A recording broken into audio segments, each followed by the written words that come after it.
What do you want? You want from me? Is it my sweat? Or tis maybe? Have I denied? I called your bluff. Why can't you see? No, I'm perfect. Put your eyes and count to 10.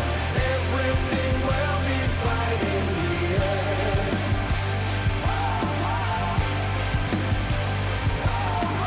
Look around, don't look at me. Only when you try, you'll truly see.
to erase the feeling that I've been running ever since I got my own two legs and things that I can fire with my own two hands.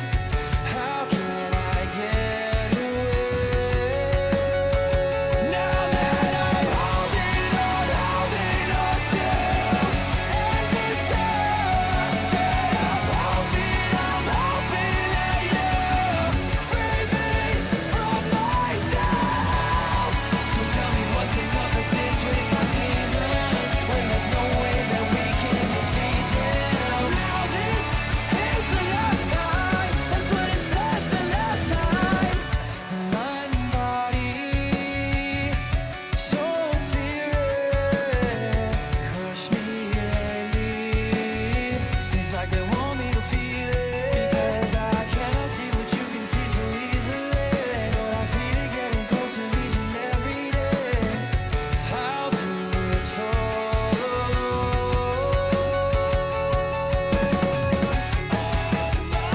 Now that I'm holding on to endless hell, I said I'm hoping that you free me from myself.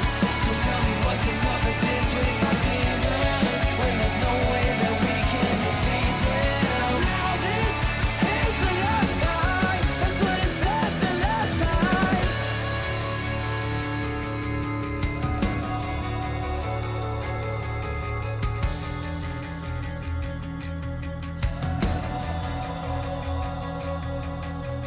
I am just a fading moment. I can't believe you stole it. Someone pull me out. I feel like I could drown. I am just a fading moment. I can't believe you stole it. Someone pull me out. I feel like I could drown. 'Cause every hero that I thought I had was never a savior. In every single moment I reflect upon makes it clearer. Now that I'm holding on to endless hell, I said I'm hoping that you free me from myself. So tell me what's another day's without demons when there's no way that we can defeat them. Now this is the last time, that's what it said the last time.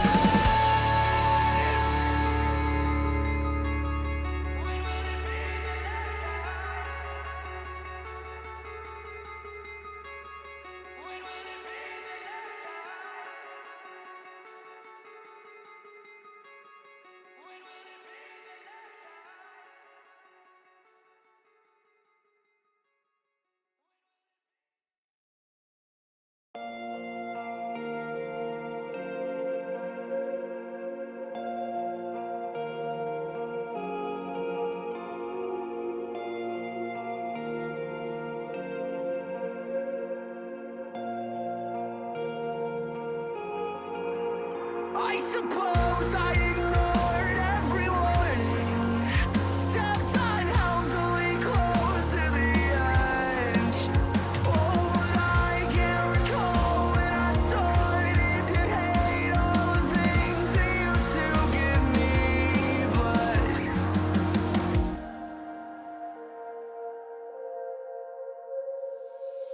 Can you please say tonight? 'Cause I'm sure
Welcome back, everybody. My goodness, are we finally here or are we finally here? We Adventurers, might be, we might be? We maybe. might be. We might be. Adventurers, it is time to get down to it.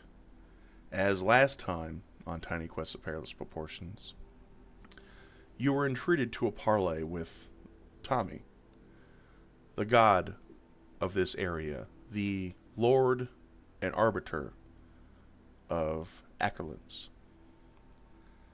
He asked you what you were doing, and upon giving him certain assurances, he asked you to leave and never return. Being up to your rambunctious selves, you thought, hey, we're not going to leave yet. And you decided Uh-huh. to see what you could to scurry up on that roof where you saw a strange golden glint pointed out by Daffodil earlier that he called the hero's sword. Upon finding it, you found a giant bird's nest occupied by a familiar bird, Striker. Hubert spoke with Striker, and after a moment of back and forth, Striker failed to convince Hubert that strength is what truly rules this world. And after getting big and turning primal beast-esque, Hubert annoyed the bird. And as Gilius pulled himself across the thin wiring to the other roof,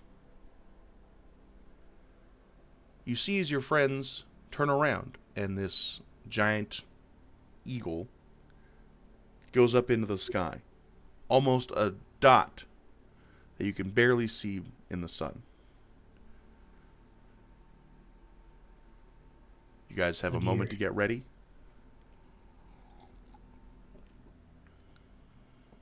Oh yeah, I'm Yes, sir. dodging. Uh, Mm, hmm. Um. No, he would be a beast.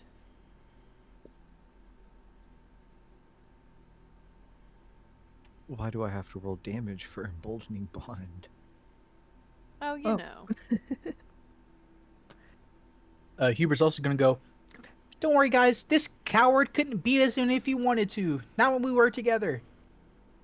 And uh, motivational speech. Nice. I don't know why that made me roll damage, but Mm-hmm. Gilius is gonna be like, "What are you guys doing? You're in over your heads. I gotta help out somehow, I guess." And he's gonna give all three of them emboldening bond. Nice.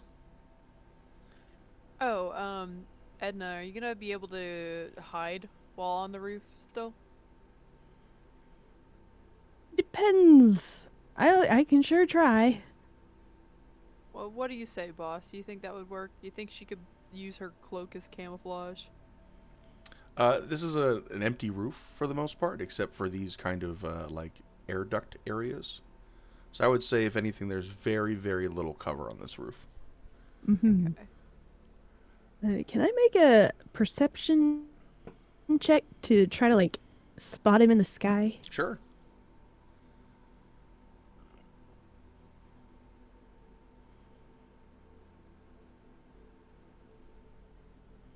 Oh, He is Oh my just god. suspect, but you clock him in the sun, and after a moment, Mm. you sort of see his almost like minuscule and almost like hilariously small silhouette, his wings fully outstretched in front of the sun, and he then swiftly turns, and the full silhouette sort of starts to shrink and concentrate into a single dot. And it's hard to tell, but you can just barely get the sense that that dot is slowly getting bigger as it comes towards you. mm. um, I will hold until what feels like the right moment where he's roughly 120 feet away. and I'd like to try to hit him with a magic missile. Okay, all right, we can get to that. Sid, Calliope, what are you guys doing to get ready? Oh boy. Sid wants to go and try to tuck himself underneath this metal vent. Heck yeah, go for it. It's paused. Oh, you're right. Also, roll a stealth check if you would like to. Should I go like on it like that? Yep, Is that's that fine. Also, I'm giving everybody their health points from Hubert. Sure. Nice. Sid, you kind of, snuggle in there a little bit, but, you have your rusty nail ready and you are ready and raring to go as you sort of look up to the cloud, or look up to the skies very hesitantly, but, at the same time with resolve.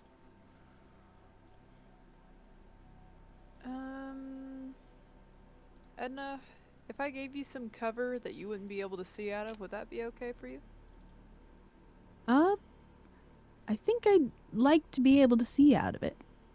Okay, never mind. I will not cast that then. I don't have a lot of very helpful team-based spells.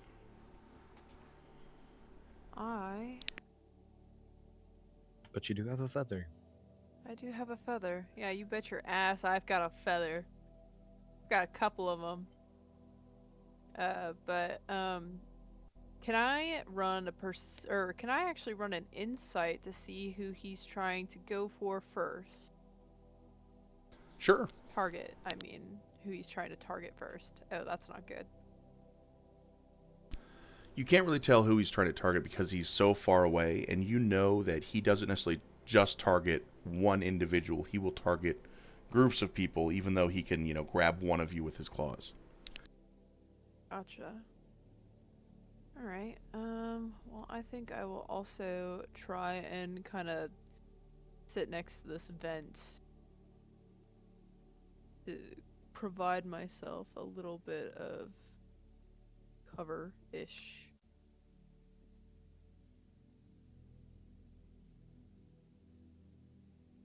I think that's everyone. Hubert? You're He's just standing dodging, right there. just standing there dodging as big old primal you self, huh? Of course. Perfect. I just wanted to make sure.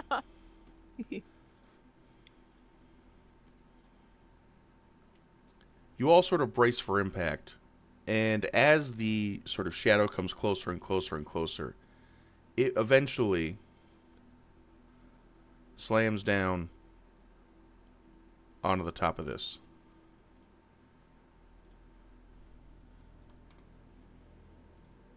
I'll do my magic missile. Mm-hmm. Do your magic missile.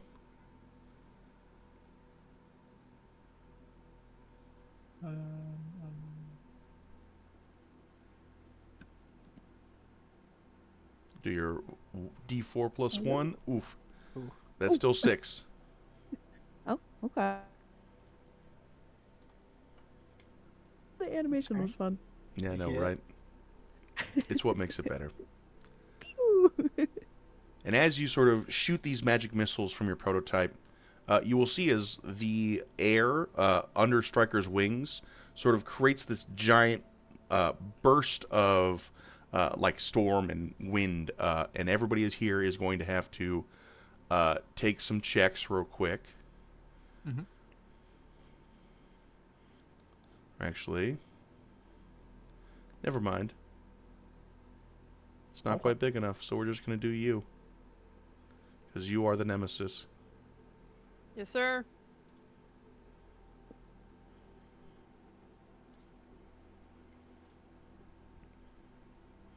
Oh, damn.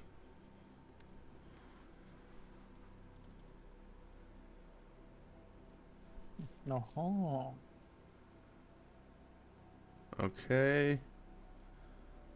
So, yep. What check would you like me to do?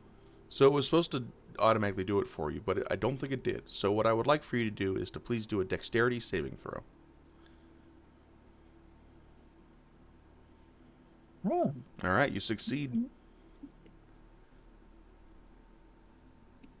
Oh, that was way too much damage. Hold on, sorry. I apologize. Wrong dice. I was like, oh!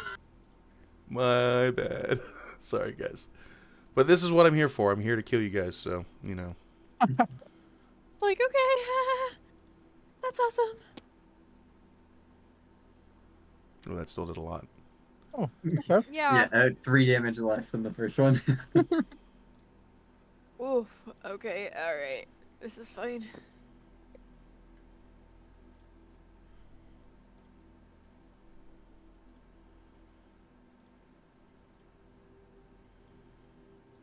Let me target her, please. Thank you. No, don't target. Haha. Don't target me. um. And you feel yourself like pressed into the roof, but you're able to sort of keep yourself up so you're not knocked prone. And with that, we're gonna go into initiative. Oh shit. Get ready for my favorite part, guys. You know it, and it's coming. Oh yeah. I was hit by an attack. Does that make Hubert's motivational speech give me advantage on my next attack roll? Yes, it does. Yes. Excellent. Don't forget, you also have emboldening bond. I do, which means A I can D4 roll on an attack extra ability D4. or saving throw. Oh, I love it. All the dice, my favorite part. So good. Let's go, Hubert, without a negative number. Let's go, finally. Yeah. Alrighty. Calliope.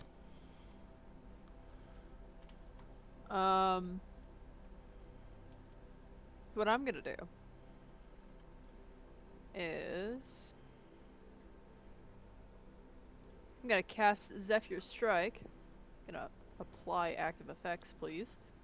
And then I'm going to back up, we'll say about this many away, and my movement does not provoke opportunity attacks. I was while about to do say, that. he's going to snap out at you and you're going to dance out of the way.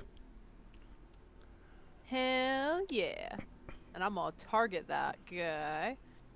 And what we're gonna do is, so that's a bonus action. What I'm gonna do is I'm going to attack.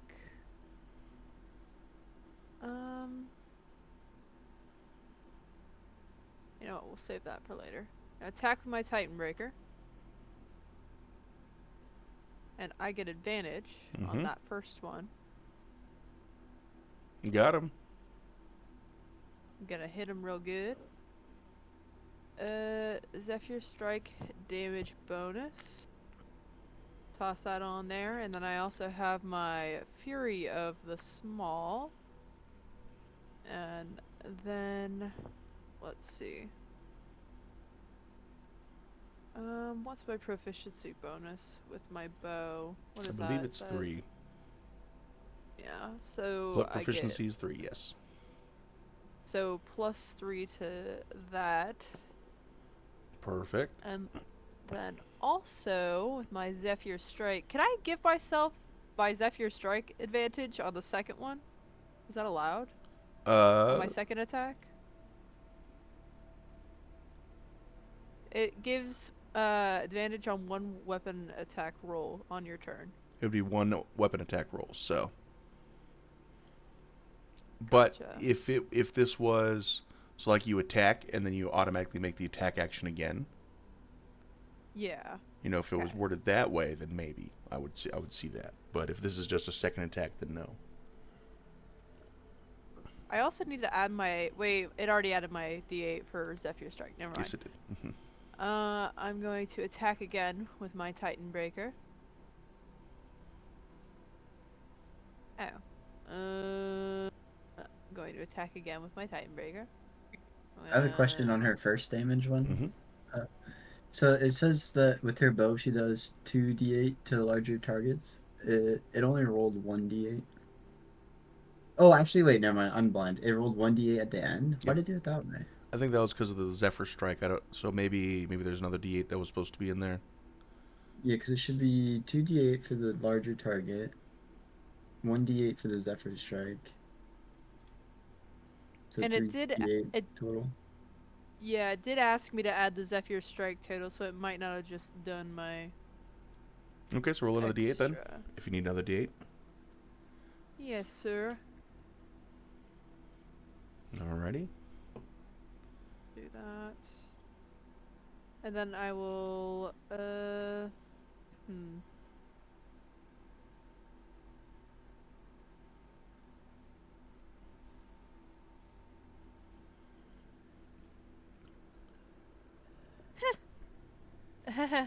This is awkward. Sorry. So what I'm gonna do is, what is this?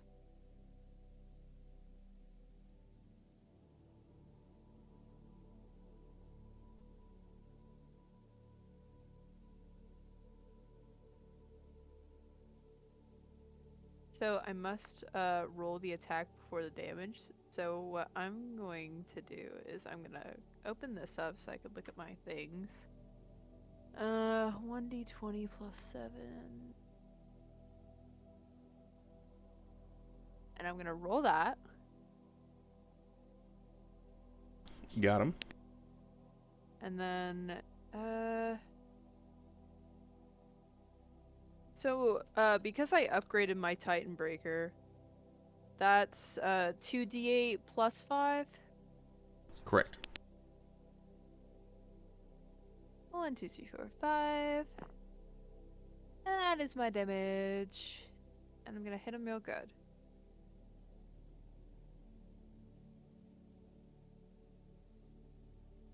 And then I would like to add my +3 Fury of the Small on there as Okay. well. And I will end my little turn. Okay, Calliope, you sort of roll dive out of the way, and as you come up out of your roll dive, you have two arrows knocked and ready to go. The first one you sort of pull back, and you feel all this sort of anger and rage from what happened to Ash sort of build up within you, and you shoot it, and it goes straight into Striker's eye, blinding him in one eye. And then you shoot the second one, and it goes straight through his wing, almost sort of going straight through it and creating a hole. And he was not expecting this at all, and he is very enraged as he sort of squawks and squeals and wails at everybody. He says, "How can the small be so strong?" Bet you're wishing you didn't cross paths with me before, Striker. "I will pluck you from the sky and eat your guts." It's your turn! Get him! Oh, I'm getting him. Edna's gonna cast on herself. Or actually, I think it's from the what's it called? The prototype. She's going to cast Swift Quiver, Mm-hmm. which and now she will use her bonus action to shoot at him twice. Mm-hmm.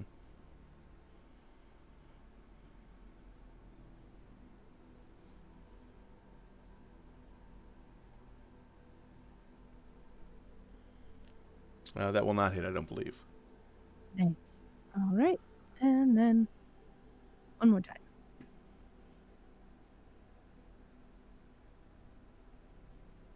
That one will definitely hit as it crits. My second crit of the episode. Nice shot!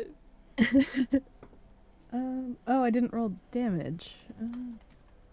I've been told you have to do that before you roll the Yeah. yeah. Please see what it, I think it's 2d8s. Let me double check. If that's your original, then it would be double that. No, I think that is the double. Yeah. Perfect. Great. Awesome. Or, I mean, from the second upgrade, that is But because it's crit, it's doubled. Yep, exactly. Ah, okay.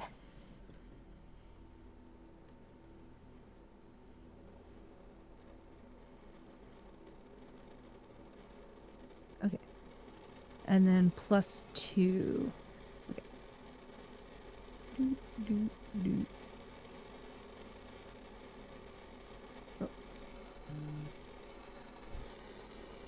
Oof. Oh, okay. And your first arrow that you shoot, after having sort of like overcharged it as much as you can, you're not used to this ability, just goes wildly, off track and everything like that. Honestly, Sid yells at you, "Hey, watch where you're firing at." You know what I'm saying? Sorry. But on the second, you feel familiar hands helping hold it steady as you shake and you shake and you shake. And he says,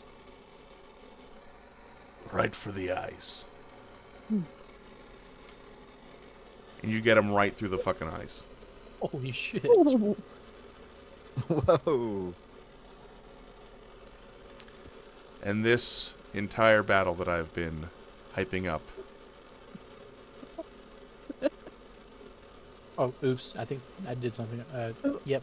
Religion, definitely. It was a spiritual experience. Yeah, Hubert just had a very religious moment. and you all will gain 400 gold. Ooh. Shit.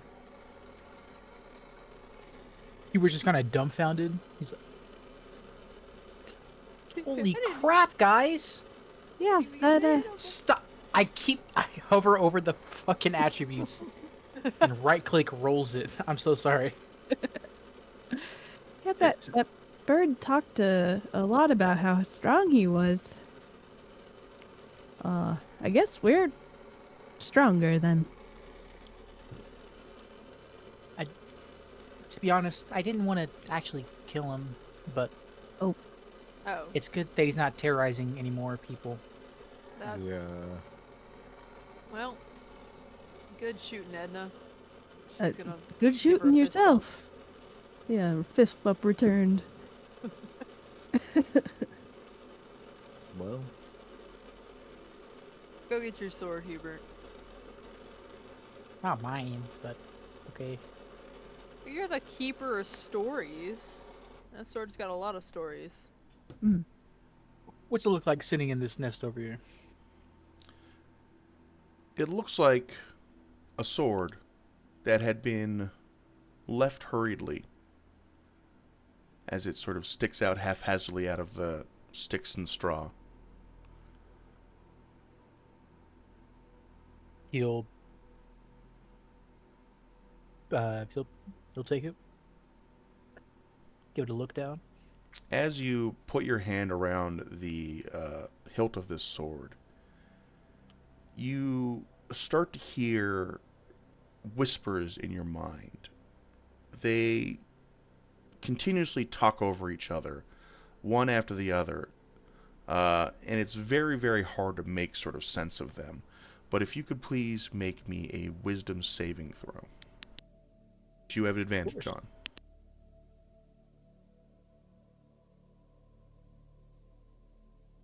Oh, mm-hmm. Oh, okay. Like I said, there's a lot of voices in here, and it's very tough to sort of get them in order. But you hear, save them all. We must save them all. We must save them all. All of them. I mean, I guess you could save them all. There is no other option. We must save them all. If we don't save them all, we are just as bad as they are.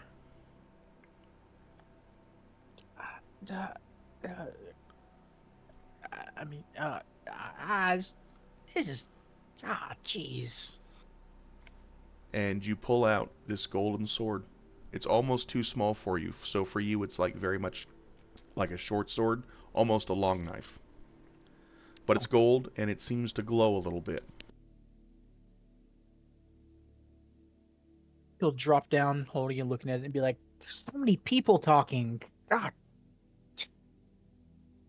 Huey, are you hearing voices in your head? it's not. That's not something that doesn't happen." Um, that's fair, I guess. Well, what are you hearing then? They want me to save them all. Oh, I mean, Who's them all?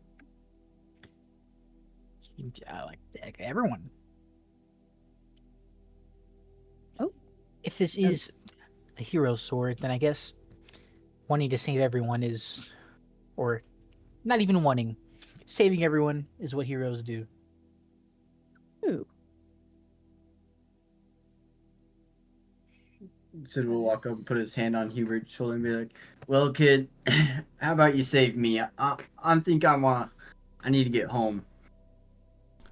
As you all are talking, you see as a feather flies slowly on the wind, drifting down beneath the four of you. It's a small feather, speckled and spotted.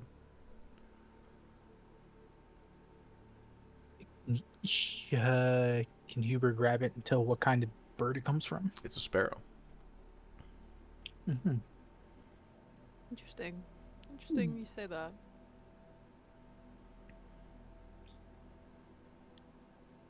Ah, I always wonder where Mortimer went, but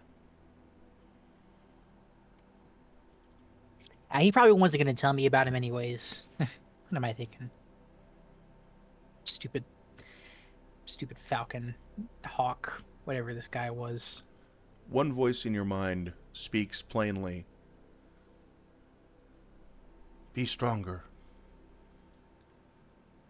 And you are now in possession of Mortimer's feather. Oh.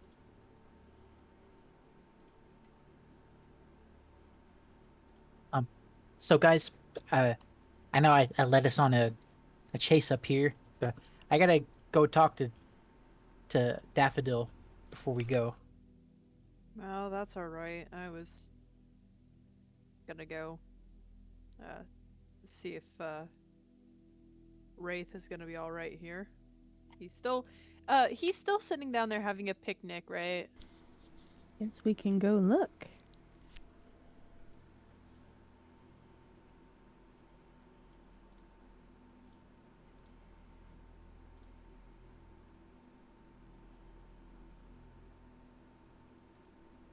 So you go on, Huey. You go talk to your friend. As you go look, you see that they are still having a fun time. And if anything, you're not sure if this is a laugh. But it's the only thing that you can think of as the giant Samara seems to be keeling over with a sort of high-pitched squealing sound.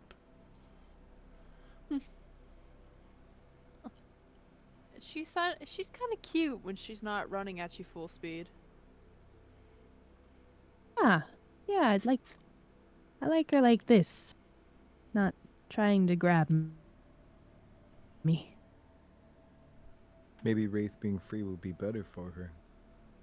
I think so. She seems much happier that he's here. Mm-hmm.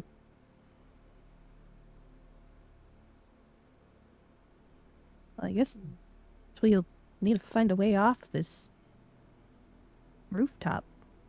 You guys are very high.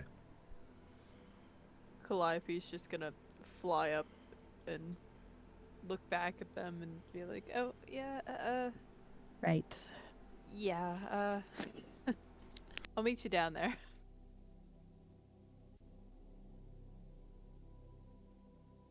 My quills just shrunk back from that spell you gave me. I was gonna climb down. Oh, yes. Let's see if I have another bit of stuff to use. That's okay. That won't be necessary. take a flying swan dive off the edge. Um.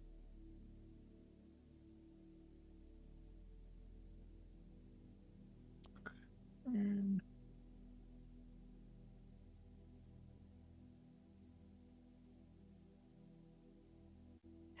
I think it won't be necessary. I forgot how high up we are. They are a bit high. I'm honestly worried about both of you. It is tricky business, it looks like. Hmm. Does this corridor run straight down? Sorry, what do you mean? This one?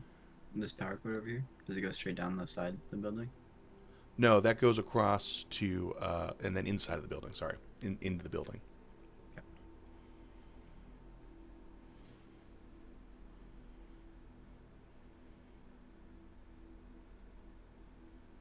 So much for that bird team player, huh?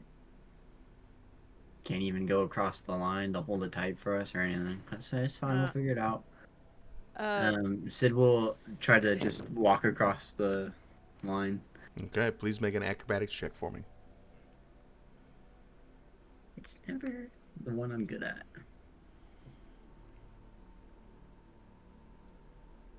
Sid, you start getting up on this line, you think, I'm not very good at tightrope walking. Let me just grab on and try to muscle it across. Please do an athletics check.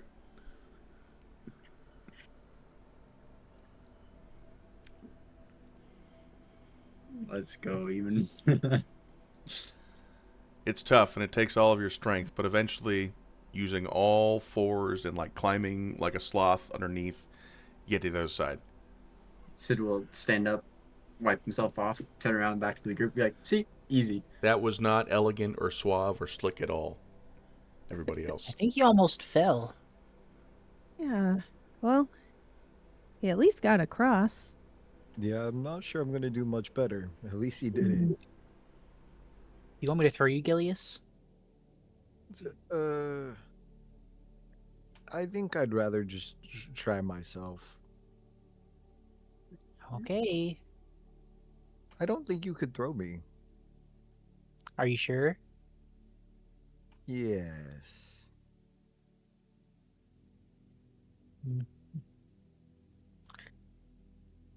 Are you sure? Oh,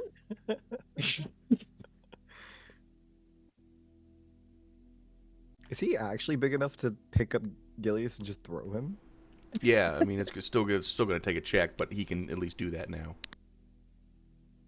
Oh, okay. Yeah, go ahead, Huey. You can try. Come on, Gilius. I promise I won't drop you. I would never do that to you. Athletics check. All right.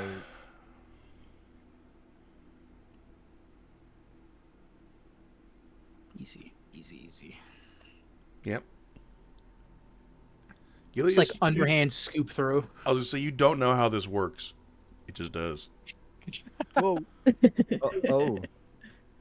Okay. Hey, thanks, Huey. Edna, your turn. yeah. Go on then. Toss me over. Okay.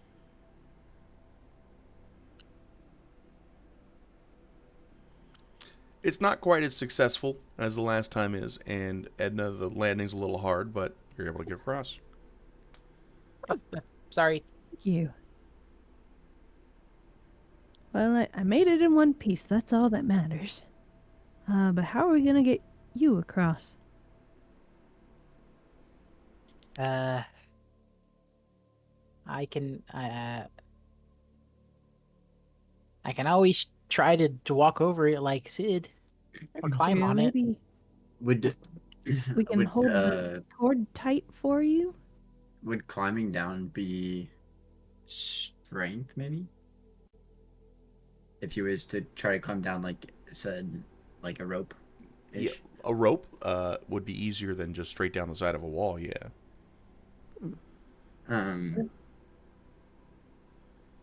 Sid will just cut the wires in front of him so they drop and so you climb down from his hood.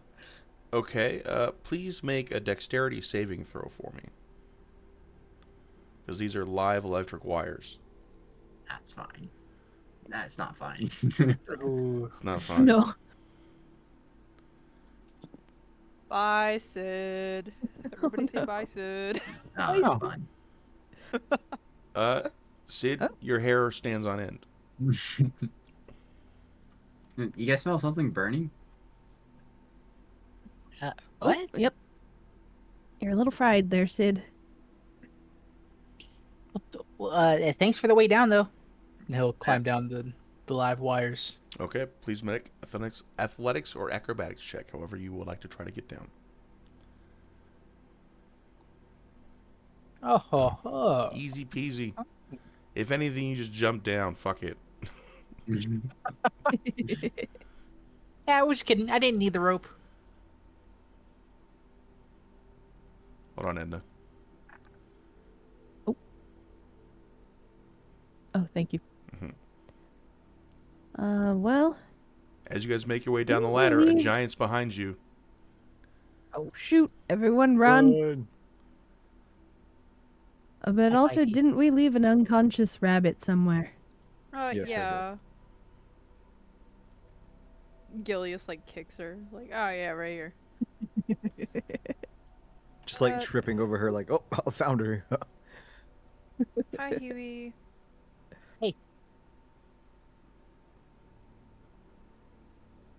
What are they eating? Is that What a... are they eating? That's Gilius was... Oh, shit. I mean, crap. I forget what kind of sandwich it is. Yeah, you have fun. I'll be back in, like, some minutes. Some minutes, herd.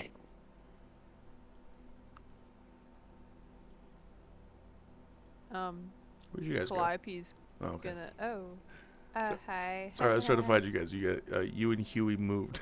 I was confused. We Yes. disappeared on you. Where'd you go, I Huey? know. I'm going to Who'd you just ping? Daffodil. Oh, you're going to Daffodil. Yes. Perfect. I gotcha. Perfect. I should have said something. Sorry. That's fine. I just needed to find your token. So, Calliope, what are you looking for here? She's gonna fly up and kind of try to stay a little out of reach. Mhm. And she's gonna be like, "Hi, Wraith. Hello, other giant, Samara." Samara's gonna sort of swipe her hand at you like a fly. She's gonna try to avoid it. Get out of the way. Yeah. So, are you guys enjoying the sunlight? That's a weird question. I mean, you've been locked inside for like the past million winters. It's kind of nice to stretch my legs. Yeah. I was also a little curious about Samara out here. Can you talk to her? Of course.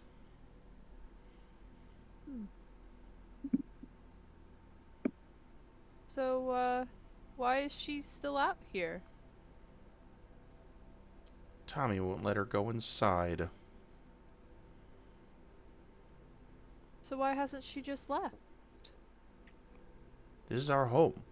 What are you talking about? That's true. But if she's unhappy outside, well, I guess that makes the assumption that she's unhappy out here. I don't know if I would have personally stuck around, which was the only reason I asked. Well, you don't have a home? I mean, I do. Why do you But go I back think- to it?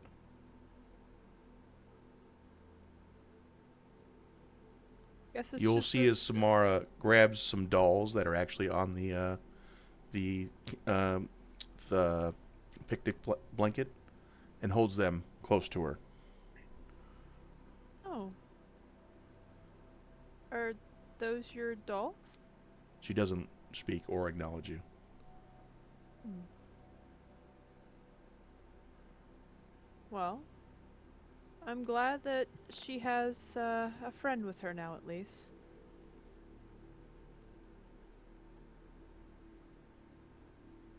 Um, what are you gonna do, Wraith? You keep protecting this place? I Hmm. I don't know what else to do. Is that what you want to do? I he's gonna look very confused, as if he doesn't know what wanting something is. I mean, you're not in timeout anymore, and the voice in the sky seems pretty quiet. I mean, you could go do anything now, right? I need to protect this place. They need to follow the rules. What even are the rules anymore? Bed by 8, lunch at 12, clean up after yourself, make sure the toys aren't too bad, make sure you do your laundry, make sure you listen to the man in the sky, make sure you take your medication, make sure you listen to anybody in a white jacket. He's just going to start listing off a bunch of rules. Some of them are like, make sure you breathe and air and not water. Oh, good. Yeah, it's good to distinguish that. He's also now going to start talking about physics rules. Don't clip through a wall. Don't bury yourself. Don't teleport to another dimension. Don't. Uh, yeah, yeah, that's a lot. I don't know how you remember all of that. That's really impressive, actually. Well, you don't know the Um, rules? well, I'm learning them now. How can you follow the rules if you don't know the rules? Uh, ask you and learn them? But by the time you asked me, you could have broken a rule. Hmm, I guess that's true. I mean, what would you suggest? Remember the rules and follow them. Well, if I don't already know the rules, then how do I follow them? Learn them. Remember them. Remember them. Okay. Well, I suppose I'm learning them now. He's going to Uh, continue to spout off more laws. These are laws that are like the law of thermonuclear dynamics, the law of gravity.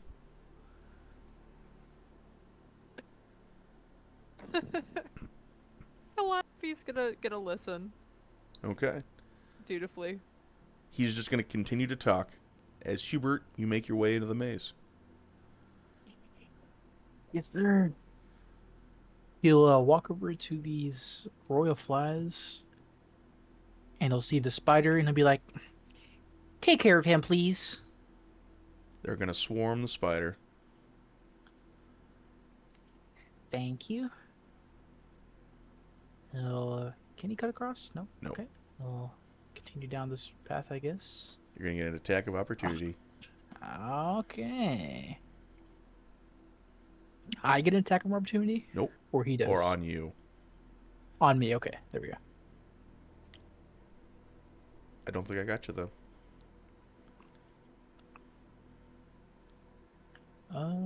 Nope. Heard. Dang. He's gonna turn around and fucking smash him, I guess. Bash him up.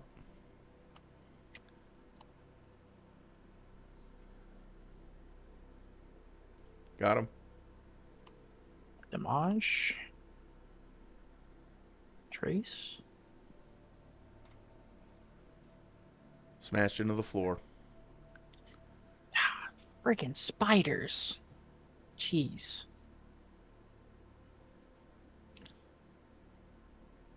Continue walking down, that a fear in his mind. Okay, you see a large spider. Does he acknowledge Hubert? Yes.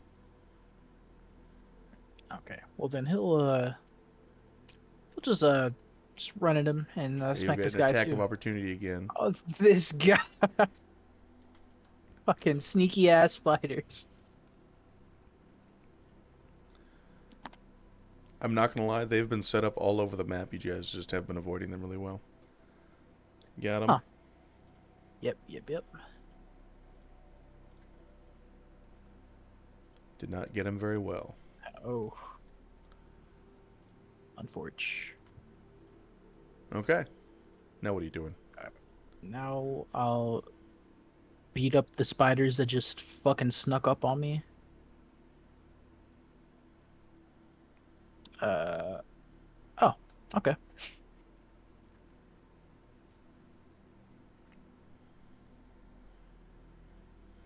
Same thing. Nope, this one's going to attack first. Okay, that's fair enough. Because we all get to take turns, right? Yes, sir. Good thing he's not going to hit you. Unfortunate. It's time for the spoon. Got him on that one. Holy shit, 26. And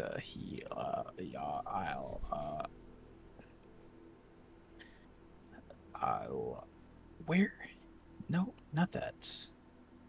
Hit him with a, can you move? There we go. Sorry, it was things in my way. Mm-hmm. Divine Smite. That scared the shit out of me. Almost.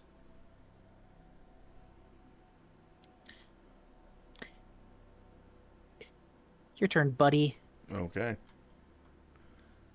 He will take his turn. Hopefully, fingers crossed. Nope, never mind. Fuck me. Just kill him. Just smack him with your spoon again. Because my fucking rolls are useless against the heroes. Oh. Oh, well. I mean, use whatever resources you want to, but...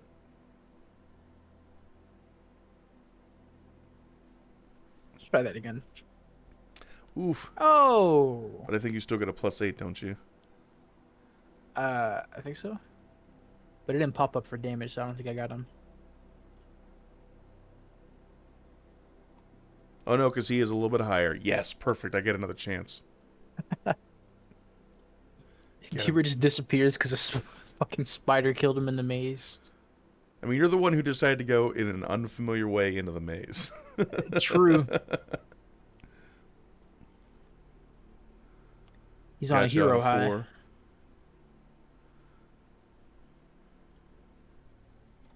Got me on a 4.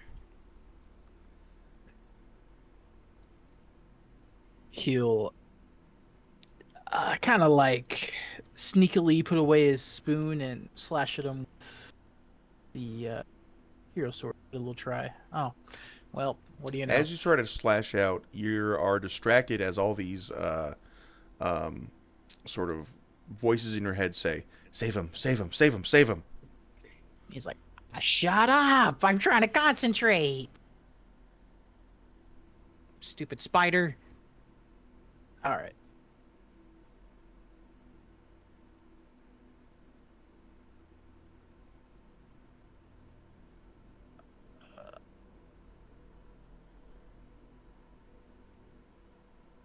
What say you, arachnid? Oh, I thought you were doing another attack. My bad. No, I'm sorry. Well, then he will continue to bite. Chomp. Nope, never mind. Nope. Please. Please, Chroma, go away. He's possessing you.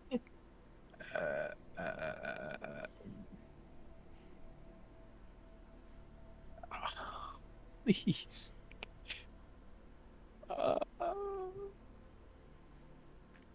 Alrighty.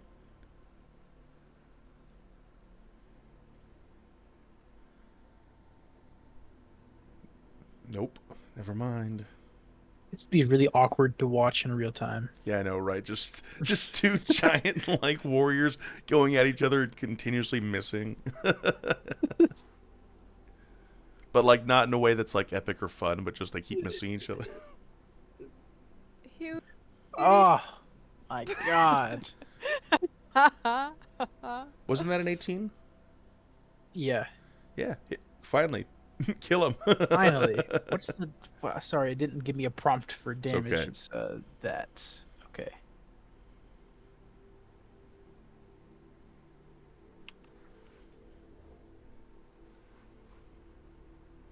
All right, there we go. The Thank spider is God. beheaded in front of you, as this sort of body of a human falls to your to the ground. Did you kill it with the hero's sword? Yes. You hear 1,000 voices yell out at once, saying, "We could have saved him!" And it almost overwhelms your mind for a moment. Please, their mom told me to kill them. That sounds really bad, but I promise.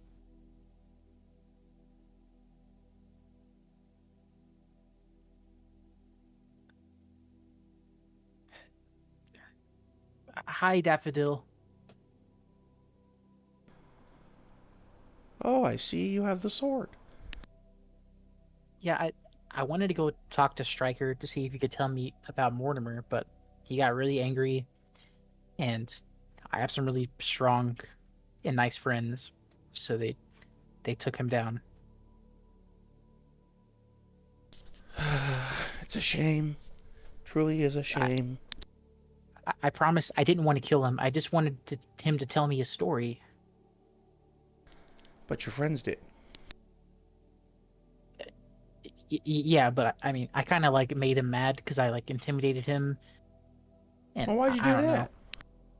because he was ignoring me, and he thought that to be honest, he thought I was like I wasn't strong enough to ever beat him, or he didn't want to tell me a story because he was eating on this.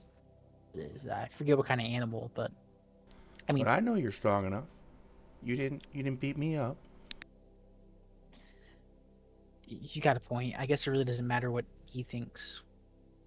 But he already tried to kill me a couple of times. I let it slide. I just wanted him to tell me some stories, and now we're here. Uh, I Oh, I wanted to okay. I wanted to know if you would. Okay, there's a lot of things talking to me right now. I'm sorry.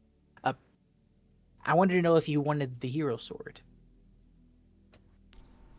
No, that as a like, thing's dangerous. I don't want that. No.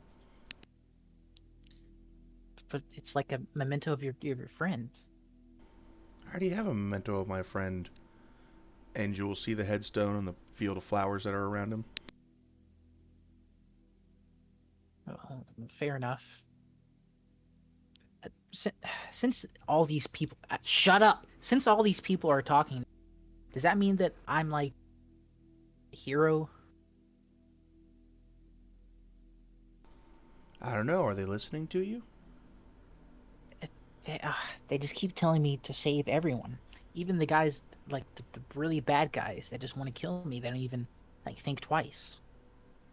I mean, shouldn't they also be saved? Does They does the should. hero kill people? Well, no, and I mean technically, I didn't kill people. It was the spider that I ugly think you're grandma. splitting hairs there. Because I'm not a person. You're not a person. Everyone should get a chance at redemption, but some people are just you can't fix. You know You know who thinks like that? who? Villains. Uh, kind of recoil like, oh, I'm not a villain. I no no no They're the no. ones who thinks that all things are certain. I, I guess I didn't really think about it like that. It's okay, Hubert. Maybe You're still young, and I know this was your first adventure. I'm not a hero yet, but I got some makings to, you know, I got a long way to go. Life's a journey. And we all make mistakes at one point in time, and we all stumble on the path, but what really matters is where we end up at the end. And I'm sure you'll do the right thing, Hubert. Well, thanks. I think me and my friends have found what we came for, so uh I think we might be leaving this place for a while. Oh, um, bye.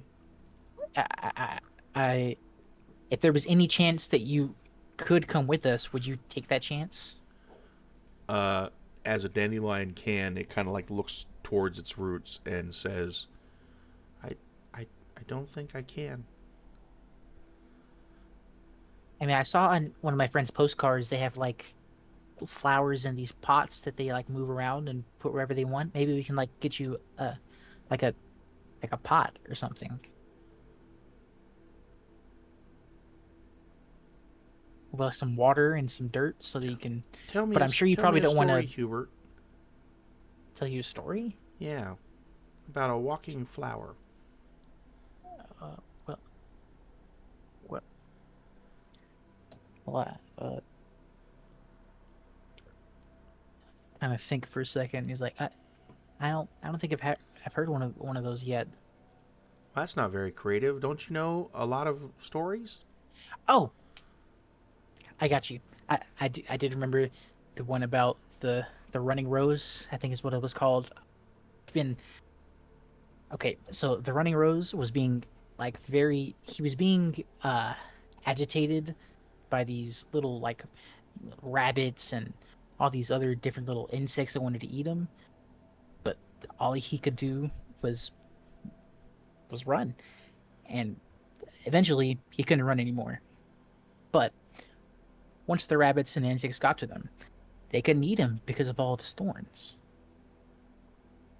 And so, sit there. He's like, uh, I need to work on that one. Yeah, Hubert, you suck at telling stories. You might know a lot, but you just telling them.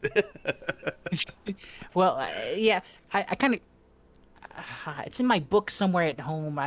That like 15 pages ago. Tell me about your home. Well, I have a couple of brothers and they're kind of mean. And my dad, he's kind of scary. And I don't think for a little bit he didn't really believe that I could be any kind of hero. But perhaps maybe now he'll believe that I'm the hero that I'm trying to be, you know? And my mom, she made me the spoon, grab the spoon and show it to him, and this armor, and she has always been very helpful for me, even though I have weird stories and dreams about being a hero. Please make a performance check with advantage. Okay, okay. Uh, let's just crit fish. Oh, Huey, as you kind of absent-mindedly and worriedly sort of walk around and pace, telling this story of the Briarglen and all these different people, all these different things that you're just so excited to go back and see, struggling behind you that you don't see are roots pulling slowly and slowly and slowly. And eventually, you feel on your shoulder a tap. turn around. Whoa, whoa! I'm not gonna lie, I did not know I could do this. What the heck? Wait, can you walk around? As he walks around, it's like a baby walking. Whoa! What? Look at that, Daffodil! And now you can go wherever you want now. Oh, that's awesome! Oh, I, I got to keep this in my head for my next story. but, and he's gonna sort of jump back and sort of collapse a little bit on the bed of dirt here. I don't know where else to go. This is my home. I'm its protector. Hmm. Well, I know some giants who are good, and some giants for definitely aren't as good. And if you would trust them to protect this place instead of you, then you could come with us. There's plenty of people. You can talk to my mom, and oh, there's this cat, and I, there's just so much stuff in at home at my home that you can see, and you can stay there if you want. But I'm Hmm. not gonna make you go because I know this place means a lot to you. Is it a long walk? It's a pretty long walk, I don't but know if I can make the walk. yeah, fair enough. Um, you know what? I'll be right back in like 5 minutes. I'm gonna go see if I can do something really quick. Okay? Okay. I promise I'm not leaving. I'll be back.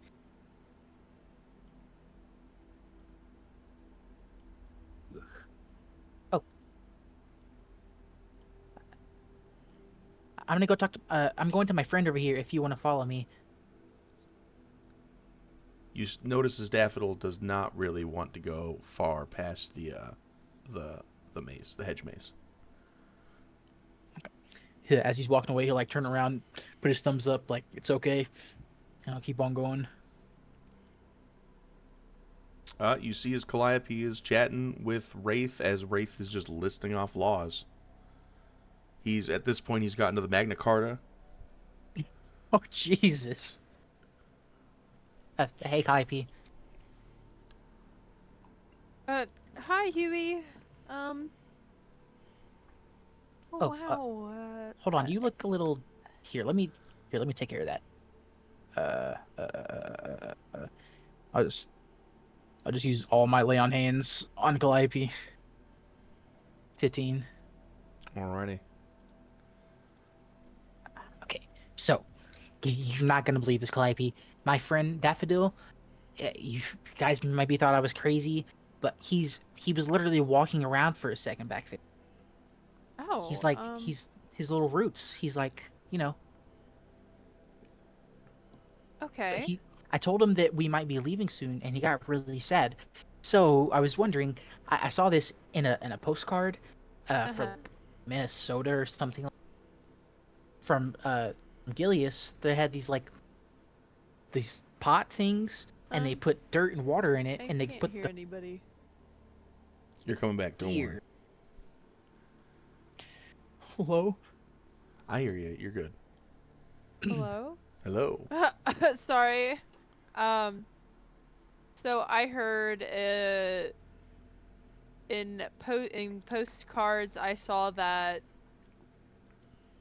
There's a place like Minnesota or something like that. I don't know, something with an M. They have these pots, and you put dirt and water in them, and then you could put like a plant in them. And daffodil's a plant, so like if we put him in a pot, we can take him home with us. Does he want to come home with us? Uh, he, It's I told him, complicated. that Wraith and Samara and reluctantly that other one in there, King Tommy or whatever, they could watch over this place because there's at least some good. And I don't know, he just seems he doesn't want us to leave, or want me to leave, or I don't know. I don't want him to be sad, so I just we can take him with us, and then that could be his new home. Um, uh, can Calliope like just run a scan and see if there's any like flower pots sitting out, There like are right behind you. in the planters? Yeah, well, I mean, there are the planters, and there's definitely a bunch of like that have been knocked over. Calliope's gonna try and grab one that's daffodil sized. Okay, all of these are definitely like your body sized. Uh, Oh, so what are like, those things that giants drink?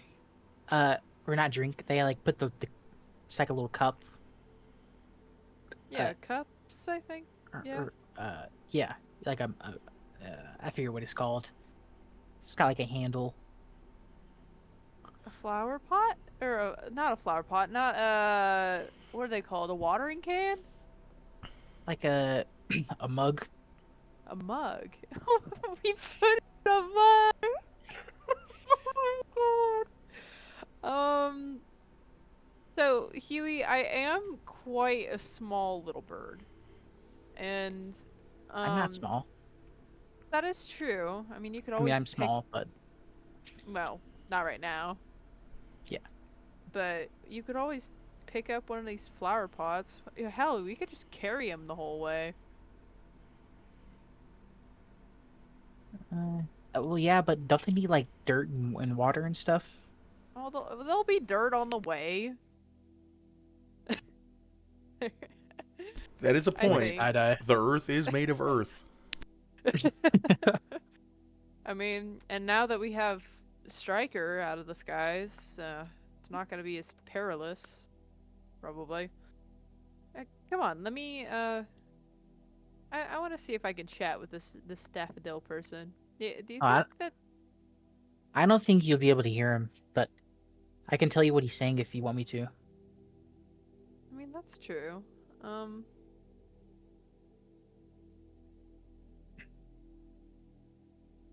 Oh goodness. As you get towards the entrance of the hedge maze, uh, Hubert, you saw the yellow flower there, like watching you guys, and then immediately hidden behind the hedge, and little pitter patter running away. Oh, stop! That's so cute. He's right over here. Calliope will step up to Daffodil and hold out her hand, her wing, and be like, hi. We talked a little while ago, a couple days ago, right? It takes a cautious step back a little bit, and it looks at you with a daffodil head. Hey, this is Calliope. She's one of my friends. It's gonna slowly inch forward and poke you with one of its vines. Calliope will kneel down and make herself a little smaller. Be like, it's nice to meet you. Huey's talked about you quite a bit. I don't think we ever actually spoke though. It's gonna keep looking at you like a flower. Your friend here is a lot like a flower. It's kind of the point, I guess. Yeah, I guess. Well. What do you think about that question I asked? Calliope, sorry. About putting him in a mug? Or carrying him or something? I mean, Daffodil, do you want to come with us? There's a lot of other plants back where we're from. A lot of other flowers. It's gonna look at you like a flower.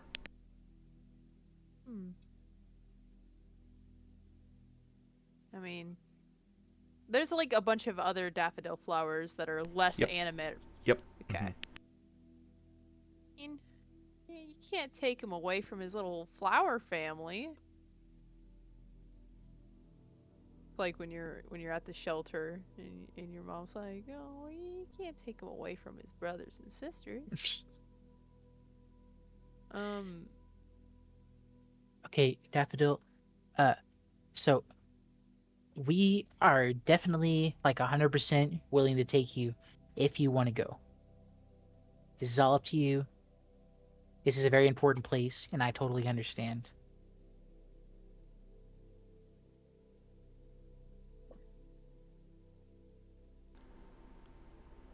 I could do one more adventure. He'll kind of fist pump, go. Okay, he'll come along with us. All right. Well, See, look. Oh, he is just skittering on along, isn't he? Oh, that's strange to see.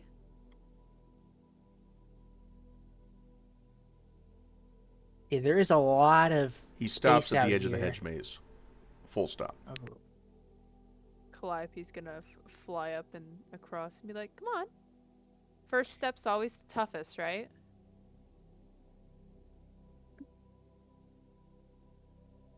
Oh dear, it's not quite working. There we go.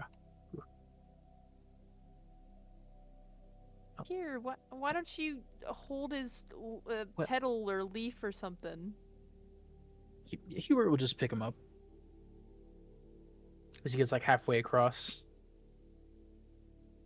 You pick him up and he will like flail a little bit, but after a while he'll kind of calm down. Okay, now, Kiwi will keep you safe. yeah, nothing's gonna get us. Don't worry. Now let's go find the others. All right, as you guys go find the others, we're going to take a 5-minute break, and we'll be back soon, everybody. See you after the little break.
Does it feel like you're dying, sick and alone?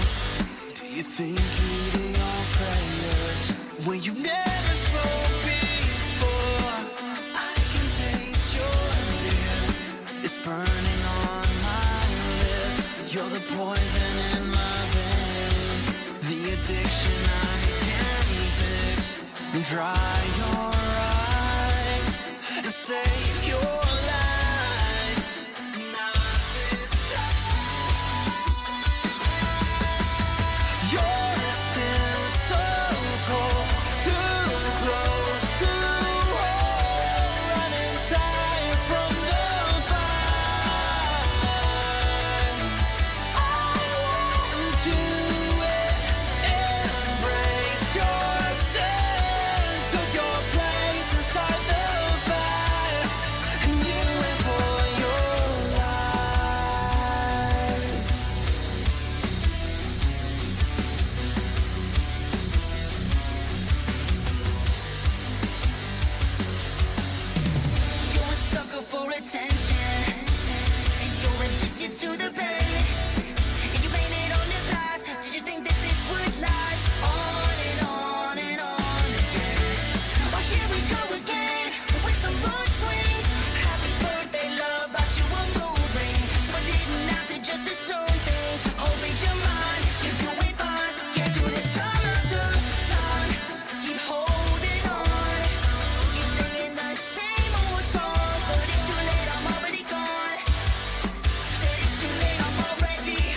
skin so cold, too close to home. Running tired, running tired.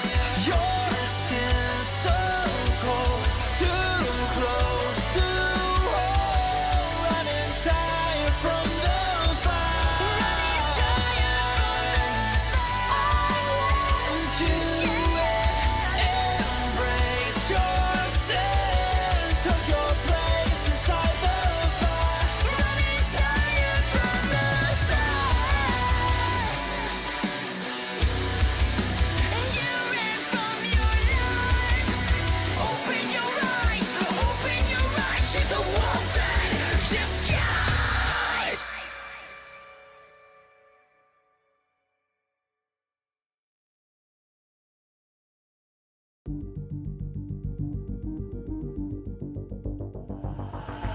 Kept down in the dark, where I can be bold, like a scour or a mark that keeps me cold. We hide from the world what we really are, inside where we're born, like the monsters in hell. I know there's only one way out. I know you won't stop me now. I know to break the rules like a bullet through the glass. It's all become so clear.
you selfishly. The sacrifice at stake if you take control of me.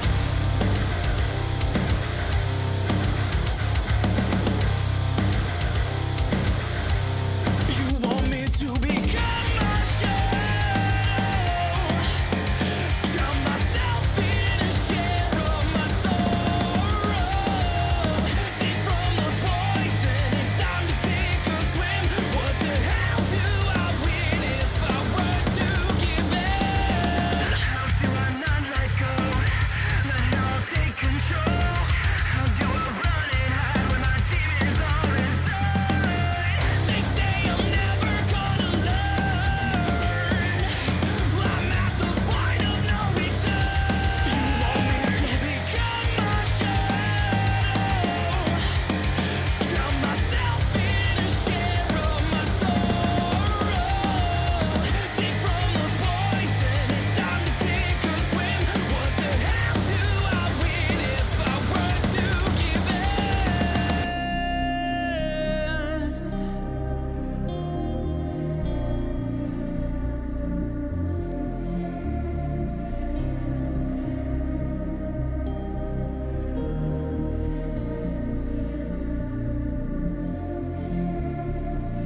Where were you when I needed you the most?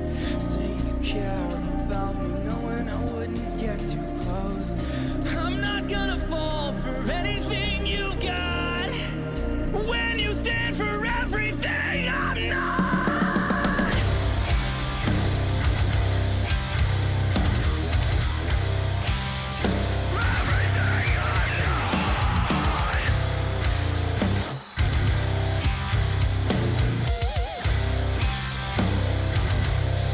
You want me to become my shadow,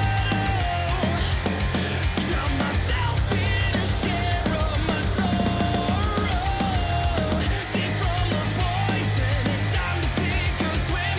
What the hell do I win if I were to give in?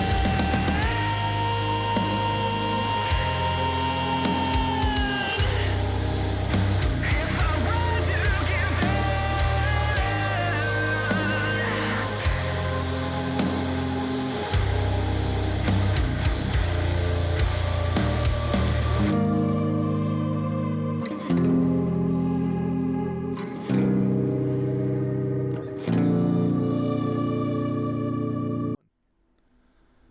And we're back. Welcome back, everybody. Gilius and Calliope wander around the edges of this wild land carrying this flower. As Gilius and Edna, you find yourselves back with Ash, who is still unconscious, and you notice that the sort of marks that have been painted on her have almost tattooed into her fur at this point. Huh. Do you think we should try to clean her off? I'm not sure if we could. Yeah, don't really know how this paint stuff is affecting her. I don't know if just regular water would take it off, but we could try.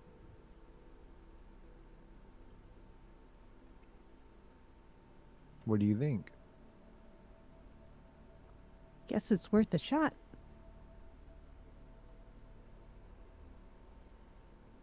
Huh. We need to find some water, I guess. Gilius is going to create some water, and this square is way too big. Oh my goodness. You want a monsoon? You want You 10 shall have it. gallons of water? Yeah. It lets me make it smaller one way, but not the other way. Anyway, we're just going to place a template. Sure, whatever. Oh, wow. Gilius is putting in a swimming pool. Mm-hmm. Gilius creates just about a gallon of water to try and get the, like, markings off of Ash. Okay. As you put this water on her, you notice that you are correct. It does not wash away any of the markings. Hmm. If Tommy was making all of those weird ink things, then well, this is probably just as permanent as that is. Good point.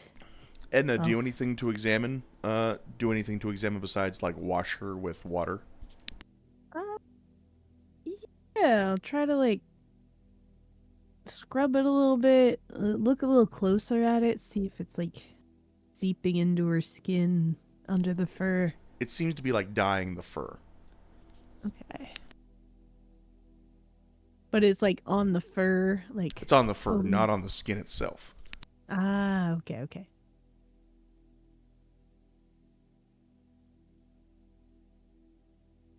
Do you want to do any other checks? I think what might.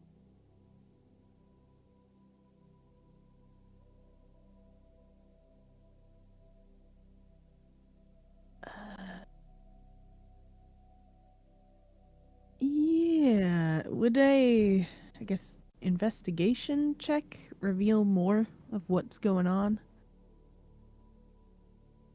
Sure.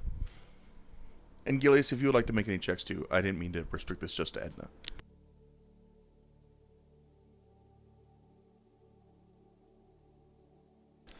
Edna, you can't quite place it, but you recognize some of these marks.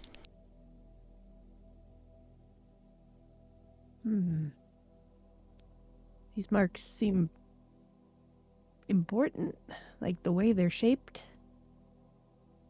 Does it look like giant language?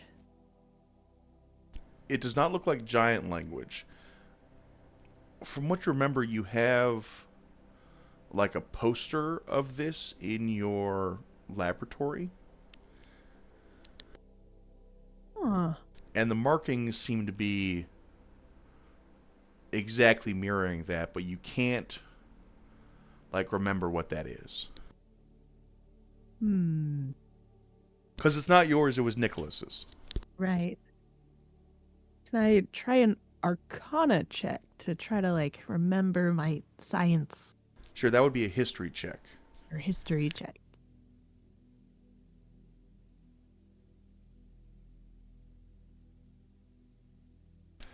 You used to remember that he would take out this chart often and refer to it many times, but you always sort of chalked it up to nonsense because there was no real scientific merit to this chart. It was just a bunch of like hogwash nonsense. But you know, some people take heart in astrology. You know. Haha.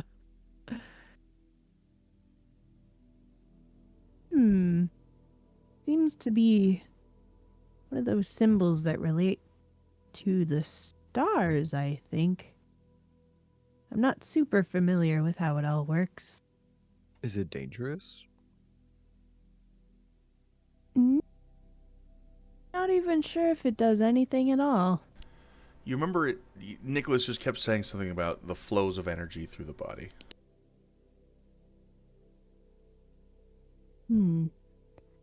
Flows of energy through the body. Do you suppose these markings might be keeping her asleep? I don't know. What if we shaved her fur off? I guess if they're like spell markings, you could just break one and it would mess up the whole thing, right? I We guess could you could try. I guess you could just cut a little piece off. I mean, I'm sure she'd forgive you. Okay, I'll try a tiny little haircut. Just to break one of the symbols a little bit. You're able to, you know, cut some of the hair off. Are you going like down to the skin? Like, are you trying to like shave with a knife? I don't want to hurt her or accidentally cut her, so I don't want to be like too skin close. Gotcha. So you're just going like pretty close. Yeah. Yep. So you cut off some of the fur and everything like that, and you know it does just seem like dyed fur, And as you sort of start to cut off, like give her a little bit of a haircut on her arm, she does kind of like resist and like try to pull her arm away, but in like a sleepy manner. Mm. Well, she seems to be stirring a little bit. Oh, do you think we should try another? Yeah, maybe the other arm. With what you shaved, you haven't broken any of the sigils or anything like that because you would have to go to the skin to do that. Oh, okay. Then I will. Okay, then I will need a sleight of hand check. Ooh, okay. Hold on real quick. Mm-hmm. Oh, okay. That's white screen. I know I have a spell that can assist with that. It's With the sleight either of hand. it can just assist in checks. Oh, a bless. Yeah, I guess that would also work. Or guidance. Yes, I will provide guidance. Okay, guidance. 1d4. Ah, thank you, Gilius. We're in this together. Sleight of hand. And I'll throw on a little d4. Oh.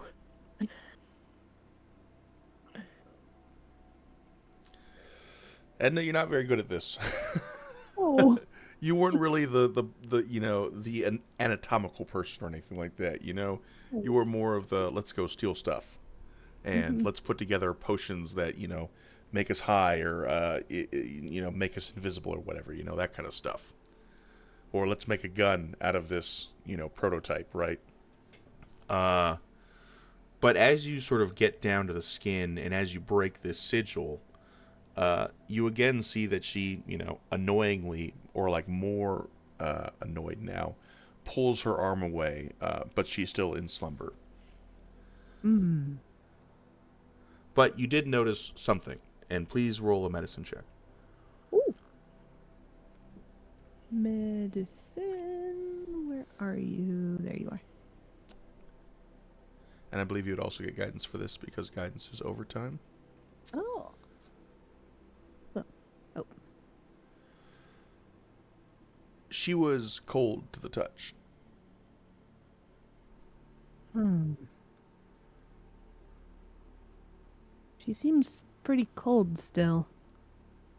And as you guys are shaving hair off of Ash, Calliope, Hubert, and Daffodil approach. Calliope, you see that Edna, the rogue, has a knife to your friend's wrist.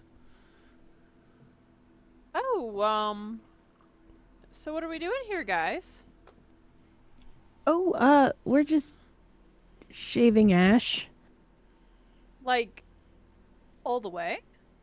Well, just on these like funny markings. Yeah, we thought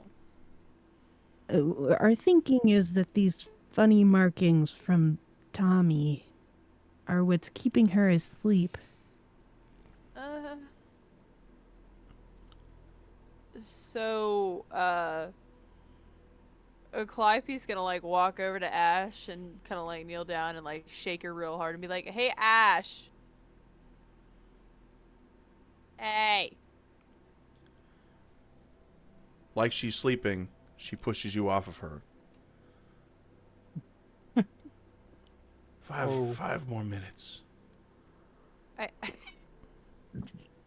Uh, I'm gonna say that we will die if she wakes up and is missing too much of her fur.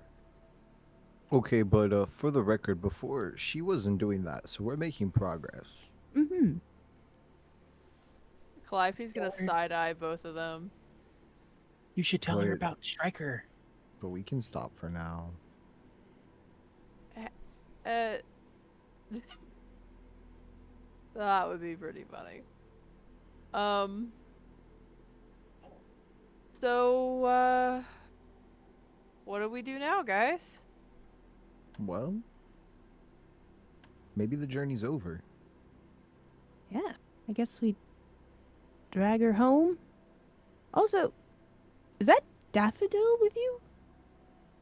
Yeah, wait a second. Yeah, Oh, yeah. he's coming home with us. I told him that Wraith and Samara can watch over this place in his stead. Does Well, anybody isn't that does anybody fun? have their bright water visible on them? I It's No. pretty think bulky, so I'm just asking. I think I don't know if that would be a good hiding spot or not, but Calliope's got it like stuffed up under her like the cloak she's wearing. Okay. I don't think Hubert was carrying any. Oh, do you not have any bright water? Okay. I thought you grabbed 3 as well. Yeah. There was only one I person who thought didn't everybody grab any. grabbed 3. If you choose not to grab 3, that's totally fine. I gave you 3, so I just want to make sure. I think I was outside in the hallway while they were in there dealing with that. Gotcha. Oh, So that's are you right. not going to go in afterwards and grab your own or no? You don't have to. I'm just asking. I don't think so. Okay, that's fine. You do not have any bright water. I'm I missing think bright water. originally I think he didn't have any because carrying Ash, he said he was already close to being encumbered. Oh so he yes, didn't take the I did bright say water. that. Yep, I did say that. Yeah. Others, do you have it visible, Gilius and Edna? Edna keeps most things tucked away. Mm-hmm. Gilius is probably using the strap from his bag to help him carry them like on his shell. So kind of So they're like probably open visible. water bottles or canteens or something. Yeah. Daffodil's gonna step back, jumping off of your shoulder, and it's gonna point with its tendril towards Gilius, and you'll hear, "It has the bright water." Yeah, our I'm sorry, Calliope. What was Moonbeak? Moonbeak sent us here to collect bright water. No, you can't. You have to destroy it. You have to. No, no, no. You can't. You can't. You can't do it. No, no, no, no, no, no, no, no, no. What's wrong, Daffodil? It's bad. It's poison. It'll kill you. It'll kill you all. You and your friends. Kill this place. It'll kill everybody. Oh, Well, I'll be honest. I don't really like the bright water either, but I'm just listening to what our boss pretty much You told can't us. take it. You can't take it from this place. Daffodil says we shouldn't take it, and it killed this place. Well, their bright water that Edna drank, that was not what we drank. Right. This So is maybe it's just different. It's all is a- poison. pure form. But haven't we all already drank it? Which is why we can- Yeah. use some our special talents. Have you had bright water before, Daffodil? You'll hear a long, pregnant pause. I didn't choose to partake in the bright water. They put it. They put it in my water dish. Oh, I'm sorry. We're- Uh,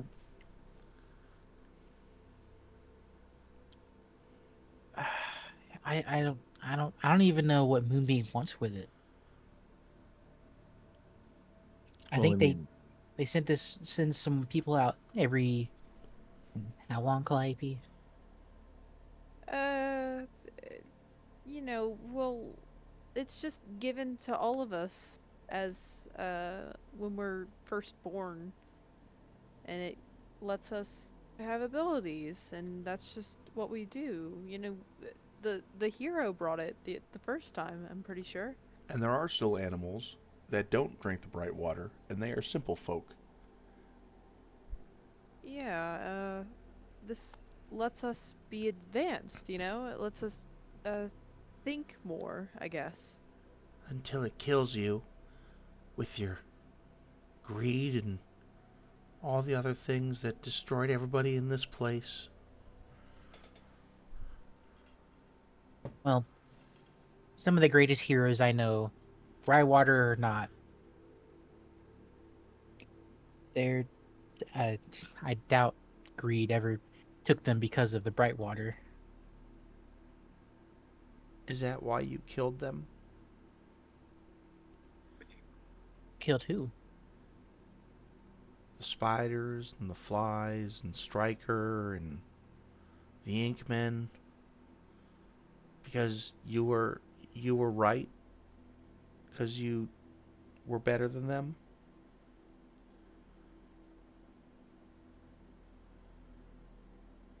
Oh.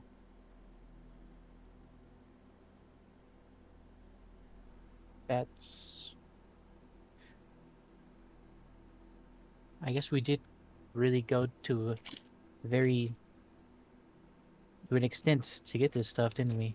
Hubert, you hear the whispers from the sword. Save them all, save them all. The weight is too much. The weight is too much. We can't save them all. Save them all. We have to save them all. The weight is too much. God damn it. Stop talking to me. You okay, Hubert? Ugh. Yeah, it's just a lot of people talking. Shut up! Ugh. You hear them too, don't you? Yes. Those are all the lives that sword has taken.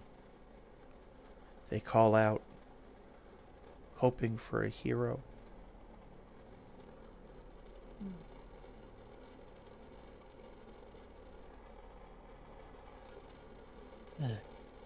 Calliope, can I talk to you?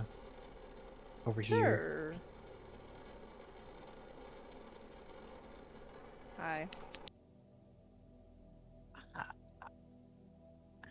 I don't... I don't think we should take the Brightwater. Because it seems like an endless cycle. Just, they're gonna just keep sending more and more of us, and I guess technically it's a curse to have the Brightwater because you're just destined to go find more. And he's right. I mean, Daffodil was telling me that, you know, we killed a lot of different types of creatures here just to get this stuff. I don't really think that's a good thing. I mean, what is the hero without the villain? But, you know, we're gonna run out of Brightwater one day. And what are people going to do when they run out? They're gonna try to make more. And do you think Calliope is gonna like look back towards the building and be like, do you think that maybe we'd end up doing that same exact thing? That made Wraith and Tommy and Samara and all the other hatchlings that got experimented on and tortured and forced to condone to the laws of physics? You Pretty know, tough thinking. Daffodil for a moment said I was thinking like a villain because we we were just trying to be better so that we can have whatever we want. Well, it's tough to think like a hero in a world that only knows how to make villains, Huey. And it is tough living out here. It's tough living like a hero. So, I will support you. Because I think that I have been very alone in my life. And being with you guys has been incredibly nice, but now I'm seeing that maybe this could put us on the track to being just like the giants. And maybe we're just not meant to do that. And maybe that was the plan originally until all of this mess started. was for us to be the simple folk, you know? There's probably a reason why nature made us like that. Yeah, if I grow up and I'm a dad, I don't want to send my kids out to collect bright water because Moonbeak said so.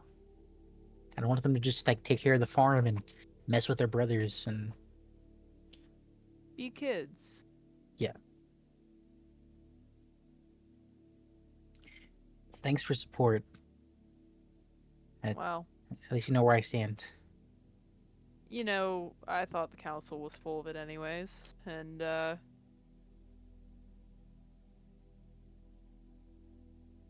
Well, I don't know if I can tell them, or you know what, I will. Guys, I have something that I need to tell you. Yeah, Uh, buddy. what I is it? I think that we should leave the Brightwater. In fact, even just get rid of it. Cause We like I came I was I all was just this telling. way to get it. I know we've gone so long and through all this, but the way I think about it, we're just gonna create more and more critters that have to come out here and get more bright water throughout all these lifetimes just so we can, you know, be better. But that's really not what's important. Being better. It's just, you know, being. We don't have to Well, have this bright water stuff. the only problem is, Huey, is if we don't take this back, they're gonna send another batch of adventurers out here, and they might wipe out everybody here if they can.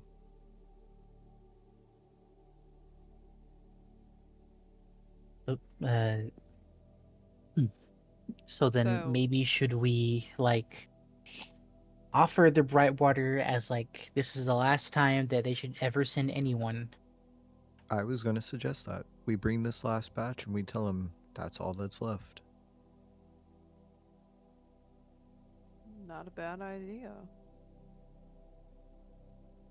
If we don't, though, I mean, like I was saying to Huey a second ago, what stops them from thinking they could come here and make more? Well, if we tell them this is all that's left, maybe they'll believe us that there's nothing left. Mm. And I doubt they would know how to make it. Yeah, you're like the smartest critter I know. So without you, I don't think they could. And I have no idea how this was made. You know, I think that we should go find Sid and get his input on this too. Where Yeah, is that guy? where did he go? I feel like he has very sage advice. Yeah. None of you know where Sid went. Calliope, would you mind flying overhead now that Striker's gone and scanning the area for Sid? Oh, absolutely. Calliope is gonna fly up and try and see if she can spot him. You see that Sid is nonchalantly leaning up against the wall by the exit. So nonchalant. So nonchalant. Yeah, he's so nonchalant, guys. I think he's ready to go. He's over by the gate. Oh, Yeah, I I'm guess sure we'll go that way. if I was around when the dinosaurs were around, I'd be tired too. Huey. You know what a That was a I'm good just one, kidding. Huey. I'm just kidding. So, Daffodil, we came to a conclusion that if we don't bring any bright water at all, they're probably just going to send more critters to come get some bright water. So we could tell Moonbeak that this is the last bit and there's no more, and they should never bother coming here because there's so many dangerous things here. Just destroy it. That's what I suggested. All of it. I,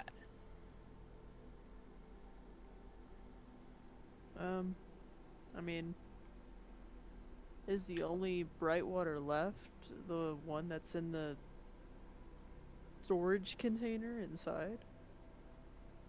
Right. Yeah, we didn't take all of it from out of there, did we? No, you did not. I don't think we did. I mean, I think I would have the means to do that, probably.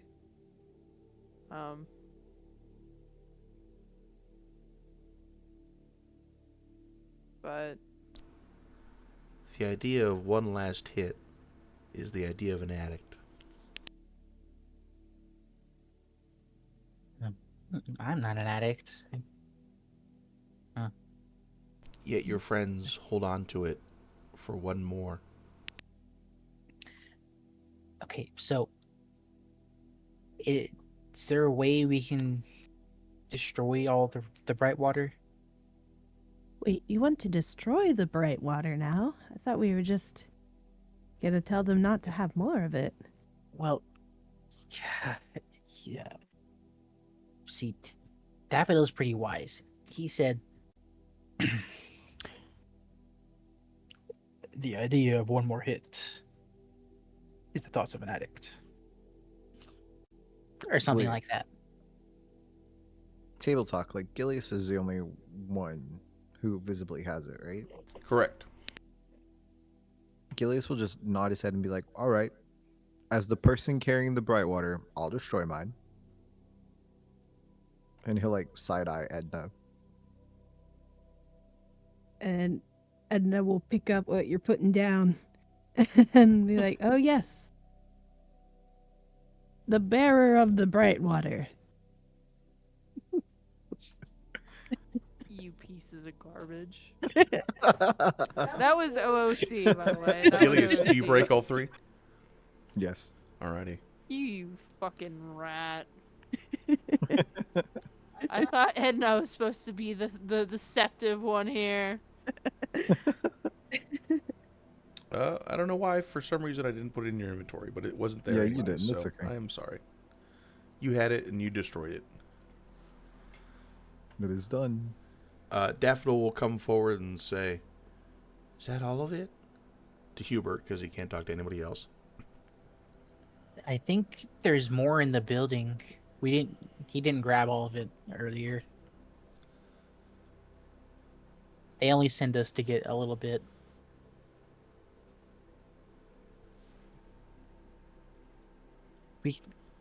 Do you think? Oh, it's a long way away. Daffodil, Oh, my legs. Oh, my legs. here. Where are you going? To where you said the bright water is. No, here. I'll pick him up. We can just all go together and make sure that it's gone for good. Okay. And I'm gonna- Hubert guy. Yeah. Pull you all, but don't worry. Is everybody going?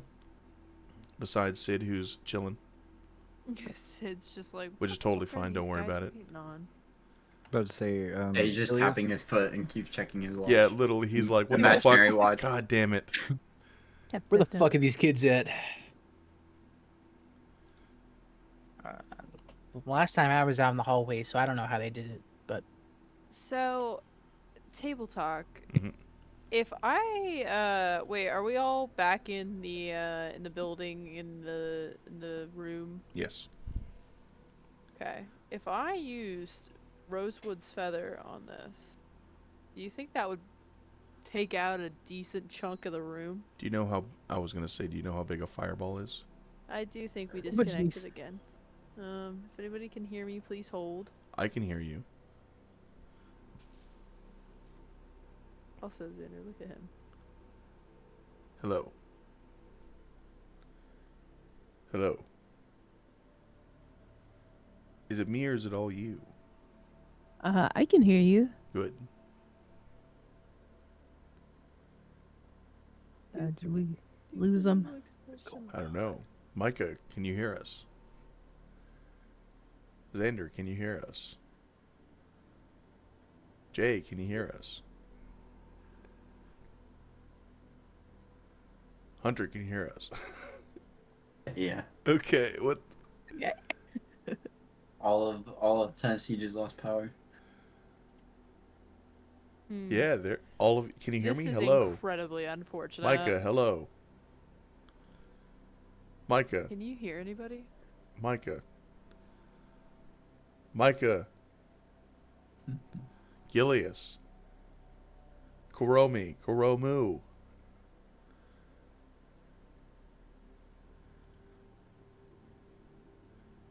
I can kick them, right?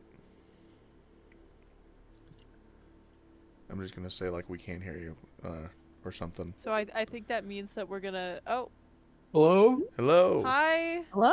I'm sorry. Hi. I don't know why I keep disconnecting.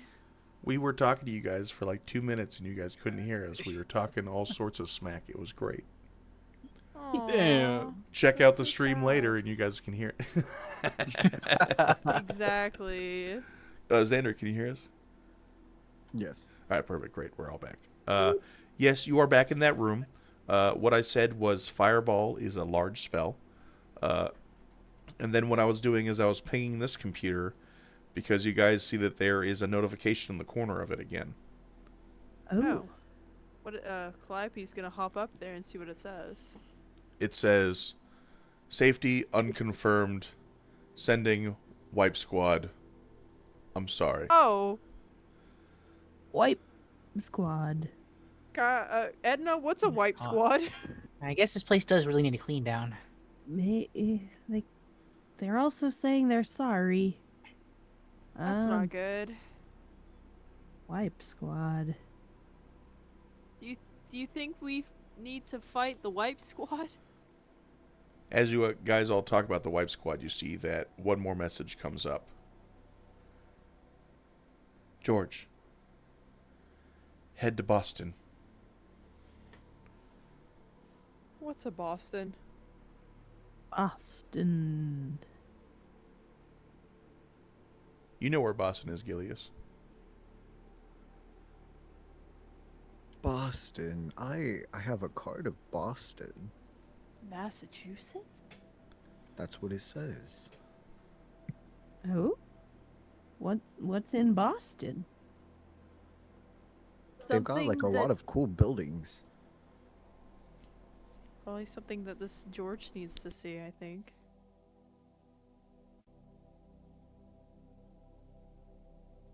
Should we go to Boston? That's a long way to go for such little guys. We are truly such little guys. Long, far way to go.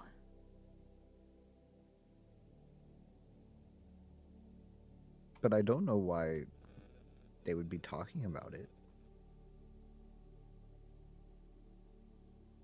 Or why this guy would have to go there, but do you think this squad is gonna be dangerous to Wraith and the others?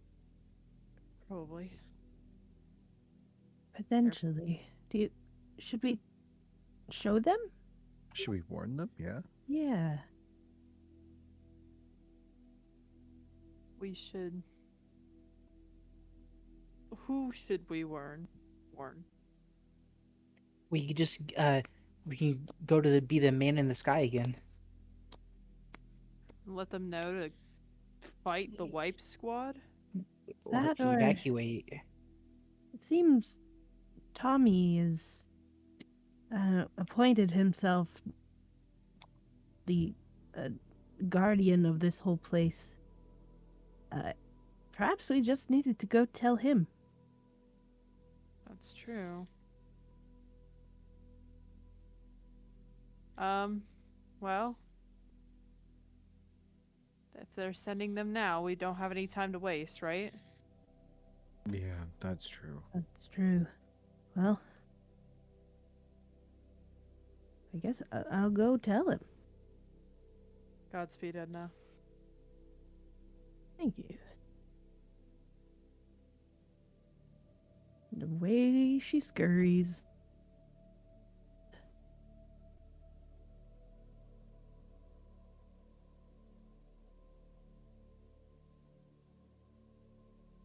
Hello, Inky. As you scurry away, people back in the lab. What do you do in the lab? Uh, okay, guys. I think I am gonna try and destroy this Brightwater, though. So, Do we need to leave? yeah, probably. What if that sounds really dangerous? What if it also gets you hurt? Well, we can just smash them one by one, right? There's not a lot.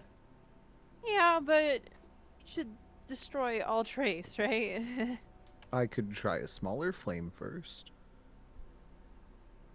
Well, I think it's poetic. But you don't also want to take yourself out with it. No, I think I'm gonna stand in the doorway and cast it, so maybe the wall can provide some cover, perhaps. Oh, Um, okay. Yeah, we can try that. yeah, I'm not. Believe me, I'm not trying to suicide myself here. Kiwi takes. Yep. I hope she knows what she's doing. All right. Calliope is going to target the refrigerator that's holding the bright water and is going to cast fireball. Okay. Cast it. Put it down.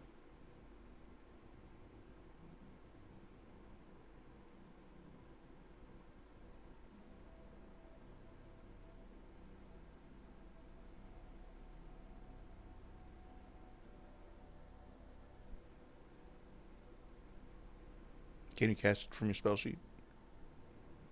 Um, I do believe I would have to have a token to open my character sheet. You do have a token. Oh, it's all the way over here. Hang Yes, you did move. on. All right. Since I used it, I do not think it is in my thing anymore. Okay. I apologize.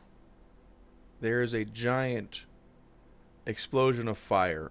Calliope, please make an acrobatics saving throw, or dexterity saving throw, please. Yes, sir. Oh.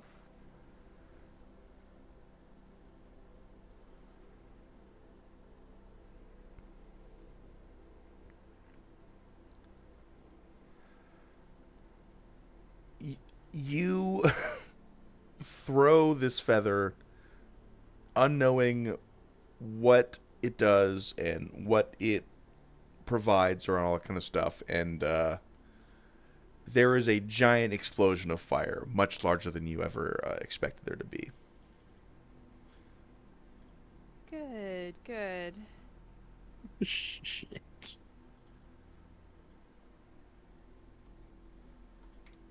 Your feathers are singed as you barely make it out the door, and this room is consumed by fire.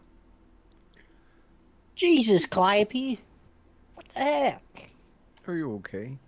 Oh yeah, I'm fine. She says Uh, as she is not Like really on very fire fine. still. Yeah. You cast a level 6 Cure Wounds. Can I even do that? If you have the I spell have slot, this. go for it. But Edna, you walk over to where Tommy is doing his thing. That's level 1, not. Uh, hello again, Tommy. I thought you were going to leave. Well, we were planning on it. We needed to bring Brightwater back to our home. And we saw a message on one of those glowy mirror panels. I thought I should warn you something like it's called a wipe squad is coming. Don't know what that is. It sounds dangerous. I protect this place, and I will continue to protect this place.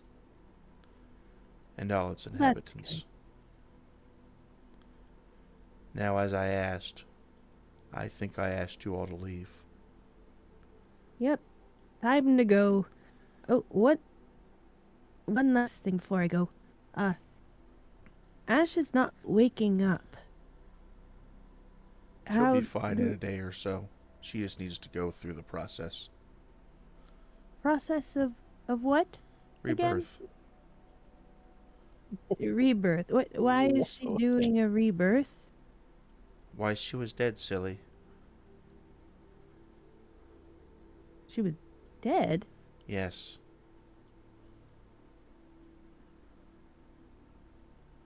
And now she won't be dead anymore? Well, I mean, it depends what you define. Will she be able to talk and have the memories she had before and walk around and interact with all of you? Yes. Will she be able to taste food again? Will she be able to breathe fresh air or remember the taste of fresh water? Probably not. Oh. And so your symbols on her are what's rebirthing her? No. They're holding her there so that she doesn't wander away. Holding her here so she can't come to the Briarglen? No, With us? silly. So that her aether stays in her body, continuing to fuel its functional processes. Oh. So I should not shave them off her body. You would not be able to. Well, that's good. Glad I didn't remove her aether accidentally.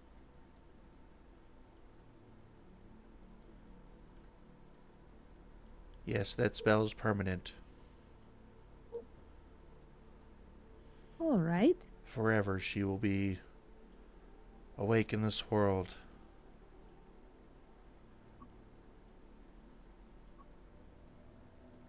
I guess that's better than being dead.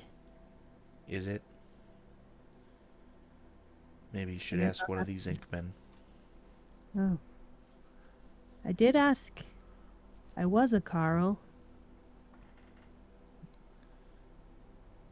I think he liked being an I was a Carl.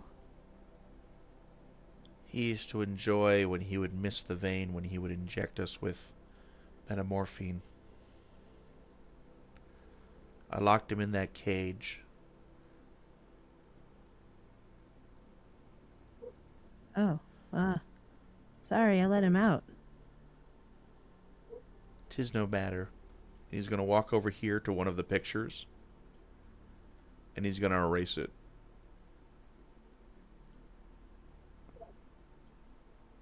Oh.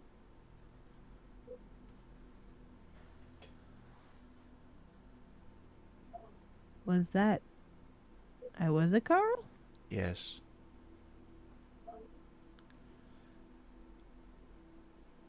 Is he gone now? Yes. Oh. And you can do that with all the Inkmen. They're my Inkmen. I brought them back. Would you be able to do that to Ash too? I could do it to you if you wanted to. A mindless life of service to me and my realm. I like my mind, I think. And as you say that, you hear a giant explosion from halfway across the room. And Tommy will get real concerned. What was that? No idea. It sounded like it's close. I'm gonna go look. As you watch as Tommy runs, all the Inkmen get out of his way. And all the doors open before him.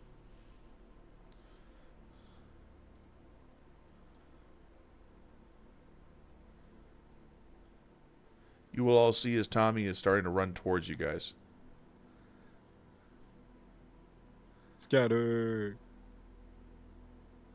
Hubert will hand Daffodil to Gilius and stand his ground, looking at him. Are you guys okay? Calliope's gonna lay There was on the a floor. loud sound. Destroying poison. Pull up the bright water. You actually destroyed it? Pushing you all out of the way, Tom is going to run in here. And you will see as he commands Inkmen to file into this place, and they're all going to start throwing themselves onto the fire. Put it out! Put it out! Put it out! Guys, we should go. Yeah, let's. Yeah, time to go. This window's still broken. Yeah, let's go find Sid. Is Oh this yeah, that window. Yeah, Pick this Daffodil one. back This up. window. Yep. Down our little bridge. Oh no, I've come the way of the giant. I hope that was really inconvenient of him. Or for him. I just climb over here. Goodbye. Gilius, what's wrong with you? Stay close. Listen, it looked fun over there, okay? There wasn't any glass. No Sid had made the way for us. But you know what? Now we really can't come back here because Tommy will literally kill us. Sid! Oh. Sid's chilling, smoking a cigarette. Sid! Oh, there you are. It's about time you guys showed up. We were busy. Would you believe it? We got distracted again. Sid will just roll his eyes and be like, "All right, let's go, gang." I don't know. I'll stop here and be like, I'll do like a little head count by pointing at everyone and be like, is there a flower with us now? Yeah. Okay. We have Ash right now, right? Like we've been carrying her along with us. We better. Yes, I mean that was Gilius's job. He doesn't have the bright water anymore, so it's not like it's slowing him down. He's not over encumbered because that was originally Hubert's job. Mm-hmm. Yeah, you guys are fine. Don't worry. Perf. Sid will just shake his head and be like, okay, whatever. We're going home. We're going home. Come on, guys. I should Yes, tell you, sir. Sid, through mutual thinking, decision making, we no longer have the bright water.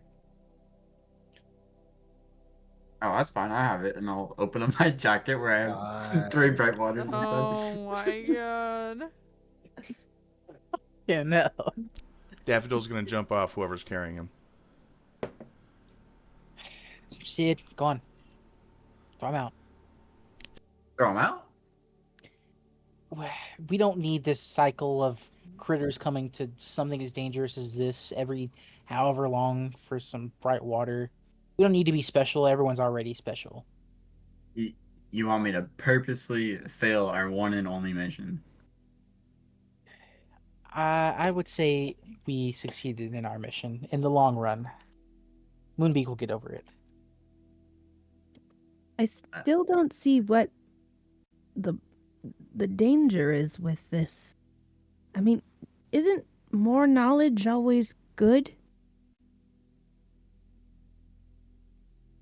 Do you think? Well, when I look at this place, I don't want any of this to be anything like our home.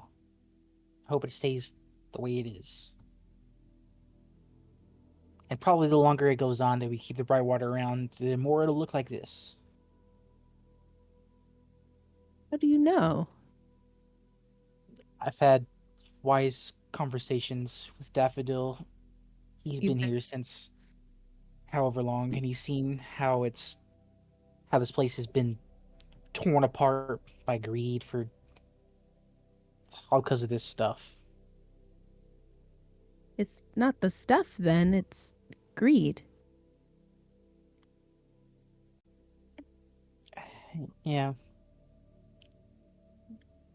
Well, this stuff is giving us the comprehension to feel that greed. Simple folk don't act like this. Sid will pull Hubert in kind of close and be like, I Are you sure about this, kid? You can trust me, Sid. I promise. Sid, you'll see Sid like thinking hard on it, and uh, he'll go, well, it's your future that we're trying to protect, I guess, or preserve. So Sid will just take the vials out and just drop them on the ground. Maybe if they break, if not, stomp on them. Calliope will do the same with hers. Say, fuck the council. You're real angsty, Calliope. I hate my parents.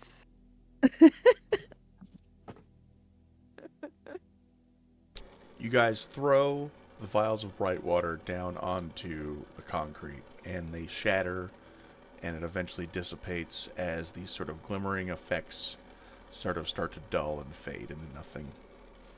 You all start to leave Ackerlands, different people than you were before, and you head back down the scar. One friend and an ash heavier. As you head down the scar, Sid, it's the end of summer, but it's strangely cool for this early in the summer, as you see a small bit of your breath fog as you get closer to the Briarglen.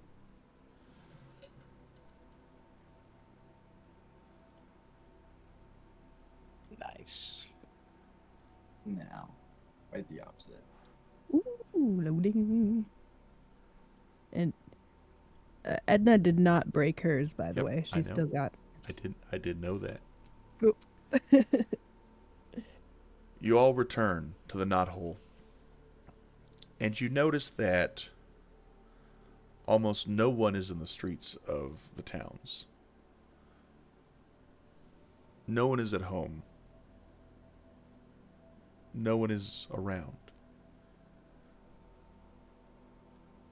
And as you make yourselves towards the knothole, you see rats and stoats and weasels in ragged, matted fur armor, carrying rusted blades of, half-broken metal, starting to line the halls.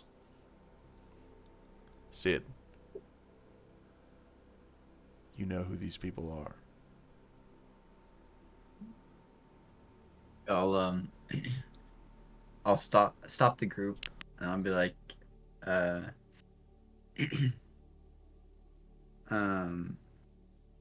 I think you guys should go on another journey somewhere. Maybe to some distant location you guys always wanted to go to.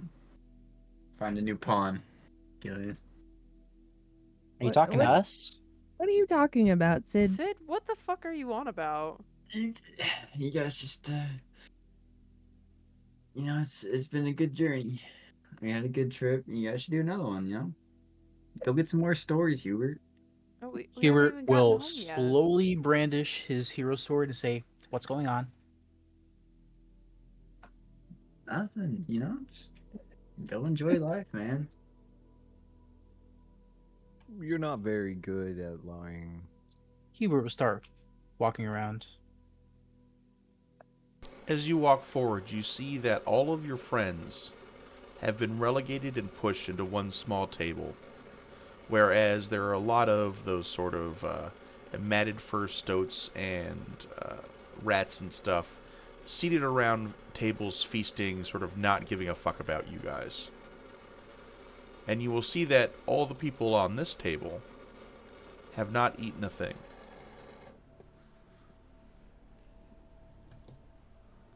He'll look over, he'll acknowledge his parents and his siblings. Mm-hmm. I'll keep walking forward.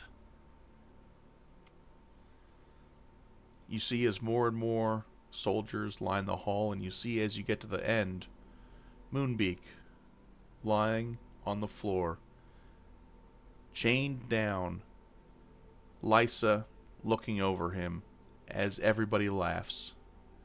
You see a raven with half of a beak sitting and drinking ale. And behind the council table, you see a giant lumbering wolf. You see Sky, the songbird.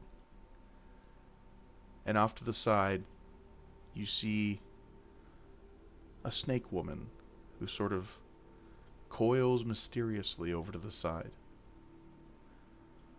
Lysa is cutting off and plucking fur, or plumage, off of Moonbook, saying, "What are you, some sort of seer now? Blasphemers." And you will see as Moonbeak does not respond, everybody around is laughing. Huey. Yeah. Calliope will like hold out a hand to Hubert, like to shake, and be like, "Pleasure running this game with you." He'll shake, but he'll say, "This isn't a game. It's nowhere near done either."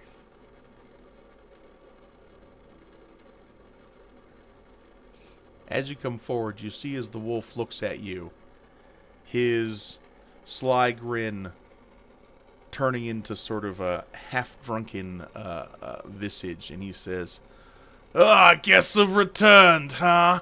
Well, welcome Yes. back, heroes." I don't think I recognize you. Why, it's me, General Isengrim, new master of the council, as appointed by this here fine lady over this side, and as vacated by the heathen below. Let me just thank you for telling my compatriot where we could find some warm victuals. Uh-huh. Can I ask, does Sky look like she's being held hostage? Sky looks like she's just chilling. Hmm. Mm-hmm. Do you want to do Can any I- kind of check or anything like that? Can Edna hide in the bushes? Go for your stealth. Edna, you are like a bush. Bush time. Well, Hubert will turn around real quick. He'll go over to his family and he'll just drop that whole sack of gold that he had on the table for them, and I'll walk over here. "I'm sorry to break it to you. If you were hoping maybe that we had like bright water or something, you don't have it." I don't give a shit about none of that. Really, how I see it, because you actually did return, not expecting you alive. You can either join the Horde, and he'll point towards the soldiers around you, or join the Help, and he'll point towards the table in the back where all your friends are.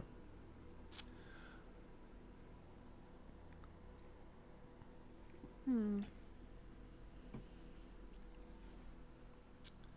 Calliope, But I think Moonbeak opens one eye, and it spins wildly until it looks right at you.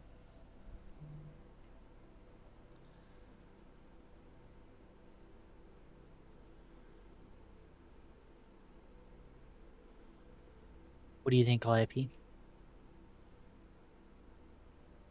can I do insight into what Moonbeak might be might be thinking right now. Of course.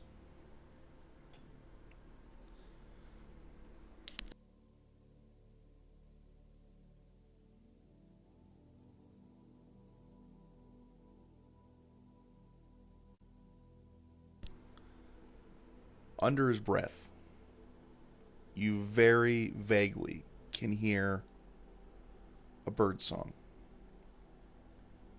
And what it says, "Ah, are my feathers returned from their quest?"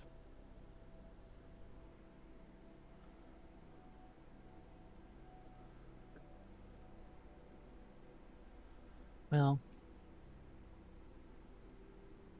You know, I think what I want to do is I want to kill that bird. And Calliope's gonna point to Lysa.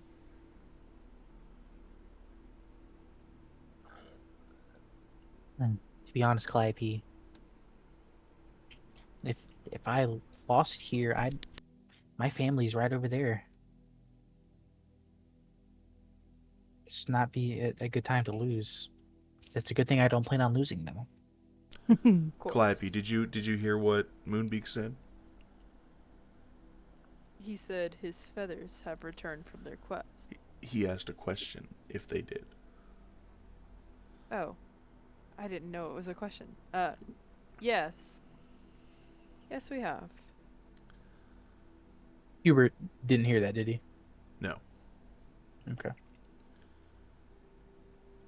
He's going to very subtly flex out his wing, where you will see as the feathers on his wing are missing, and you will feel a little tug within your tunic.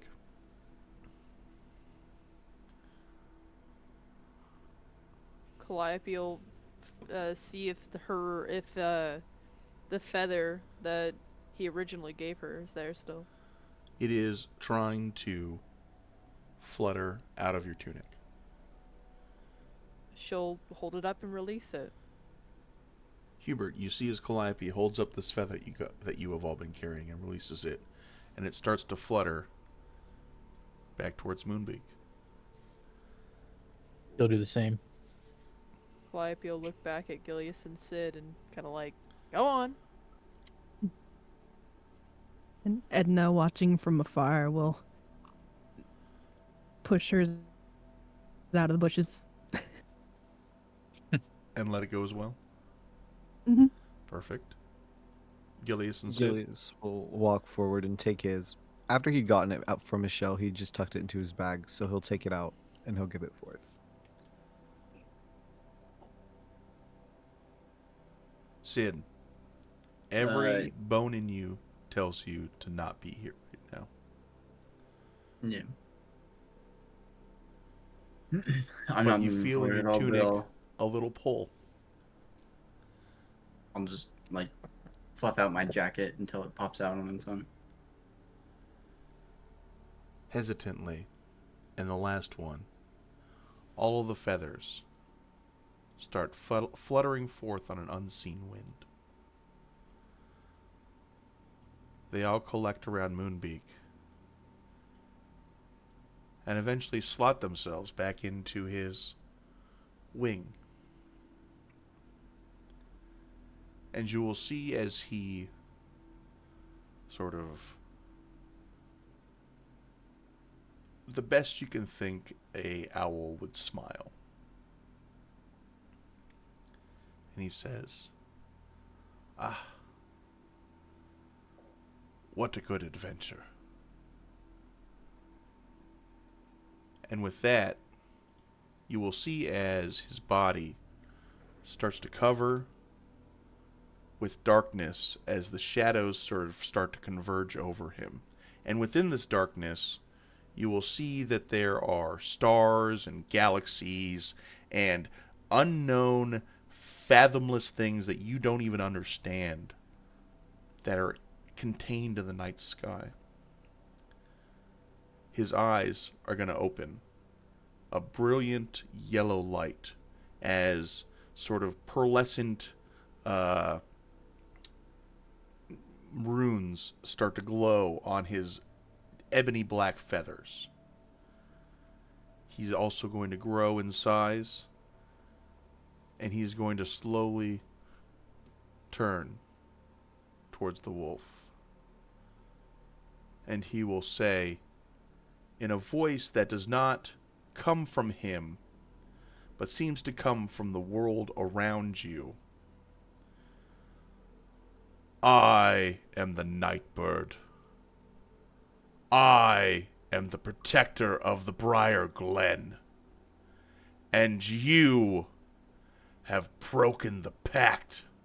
And he's gonna fluff out his wings into a million feathers as yellow eyes sort of start to blink open on every single sort of feather, multiple different sort of eyes that are sort of just emanating this light that doesn't seem to light up any of the area, but seems to, if anything, pull the light into it.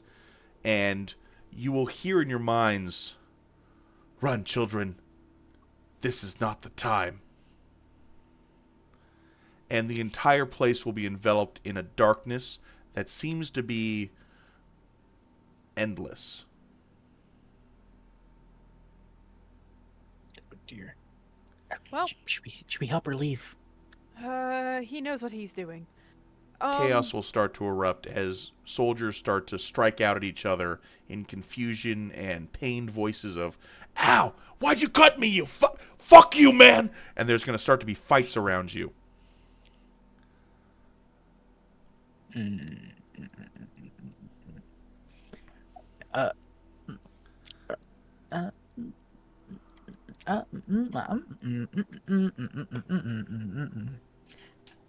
I think Hubert's gonna jump over at this table and try to fuck up Halfby. Yeah. All right, you know what? Let's fucking Get go. him.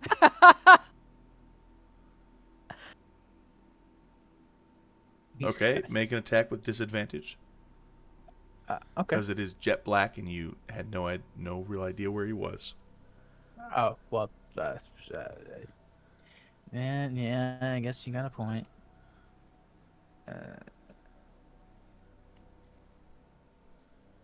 I don't know where the other one went. It's not working anyways. Yep. You slice out and there's blackness. It's only dark. Shit. This guy's just fucking sitting at the table staring at me. I guess he'll. I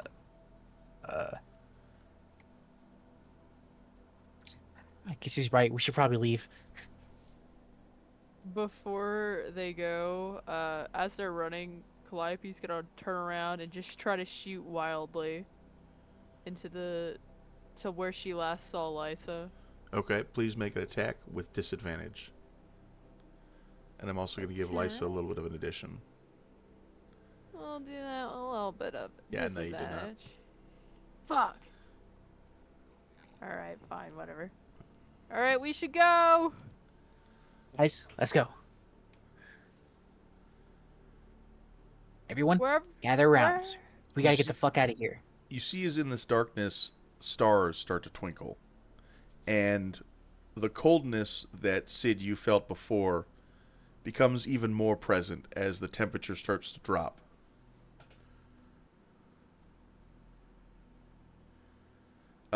Your parents and all the people that you're talking to are going to be very scared and confused. And you notice that they have been, like, beaten. He'll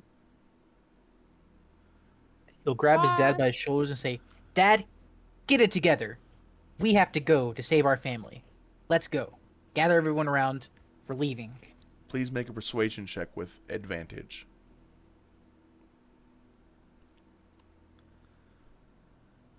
Let's see what that is.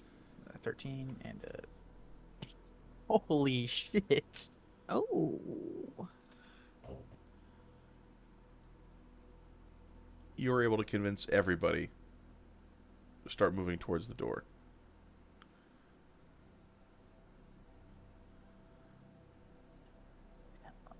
Take one last look back, and then they're charging on out of here.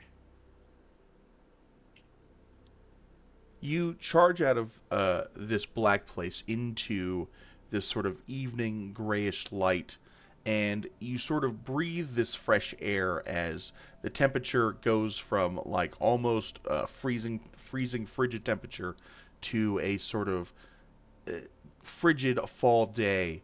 Uh, all of these people are around you.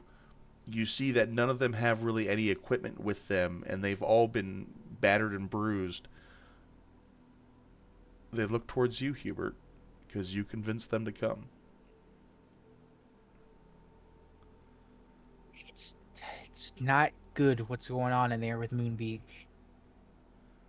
but I have faith that he has the situation under control. And maybe give us some time and we'll come back, and the bad people that beat you up will be long gone. And don't worry if they're not, your heroes are still here. Huey, my nest is on the edge of the Briarglen, on the fringes. I could, if we wanted to regroup there and rest up a bit and let everybody take a break, then we can decide from there, if you would like. Okay, that's fine. And maybe if there's not enough room there, they can go to your pond, Gilius. Well, I suppose it is a little bit out of the way since I like to be away from people, so it should be far enough out.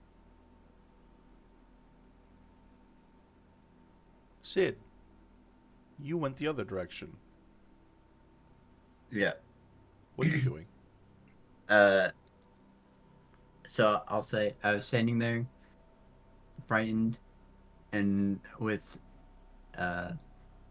Hubert's pep talk, we heard them trying to get them all to leave, and as they're all running past, I'll steal my resolve, and I kind of walk forward till I find this table, and I'll just slowly keep walking forward towards where I last saw Mr. Halfbeak up here, Mm-hmm. and I will draw my sword. For those of you who might not know this, when my sword is in freezing temperatures, like it is now, it creates 10 feet of light. Holy fuck. Walk up and try to hit Moonbeak. Or Halfbeak, not Moonbeak.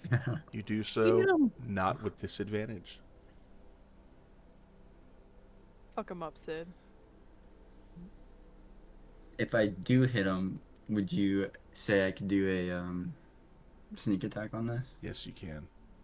Okay. As you just sort of walk out of this darkness, your sword, rusted nail, sort of glowing this blue, cold light. The sort of the light of your like pale blue eyes, sort of glowing as well. You know what you were back in the day, and you know what you are capable of. And as you walk up to this bird who seems to be sitting there in complete confusion, you take your rusted nail and you put it straight up through his half beak, through his brain. Holy shit. And as you do that, you will see that cold ice crystals start to emanate from the stab wound and start to consume his face. Not his whole body, but just his head.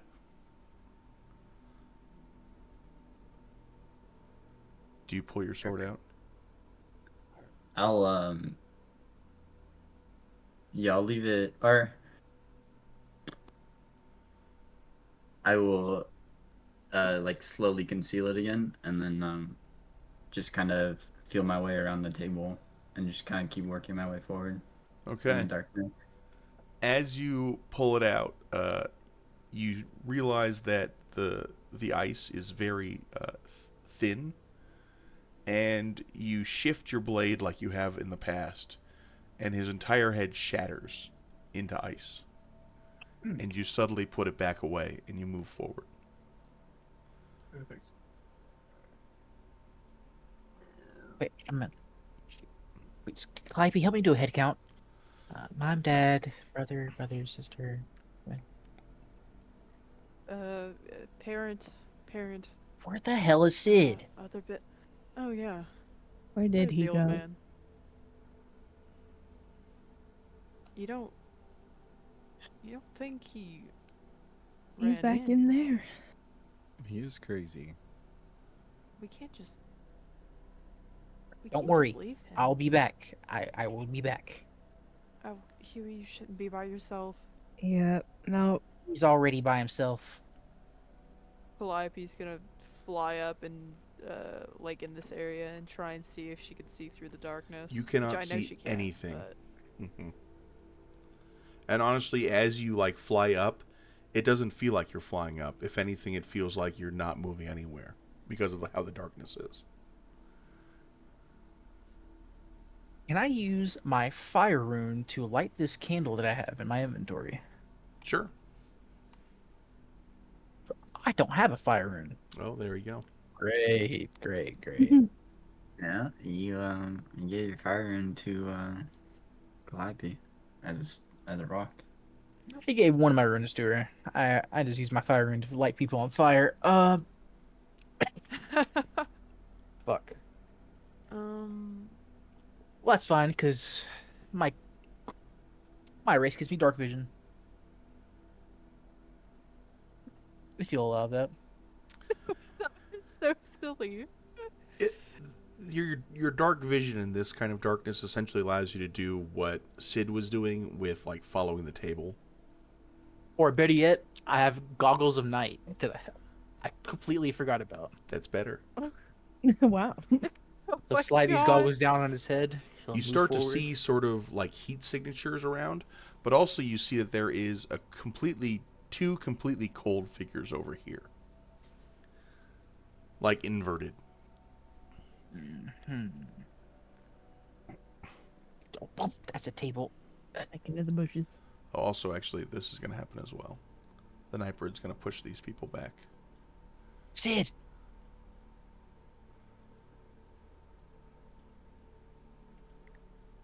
Sid, what's the plan? What plan? What are we doing here? Are we... Sid's like squinting his eyes to try to see who he's talking to. He'll just put his spoon in his face. There is no plan. You're supposed to be evacuating. What are you doing? I'm waiting on you. You're the rest of the evacuation.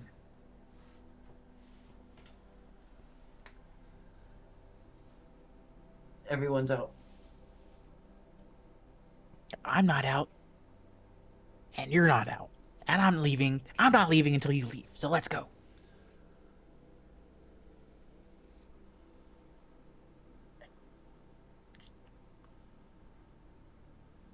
Sid will just kind of walk by him and try to make towards where he last saw Moonbeak.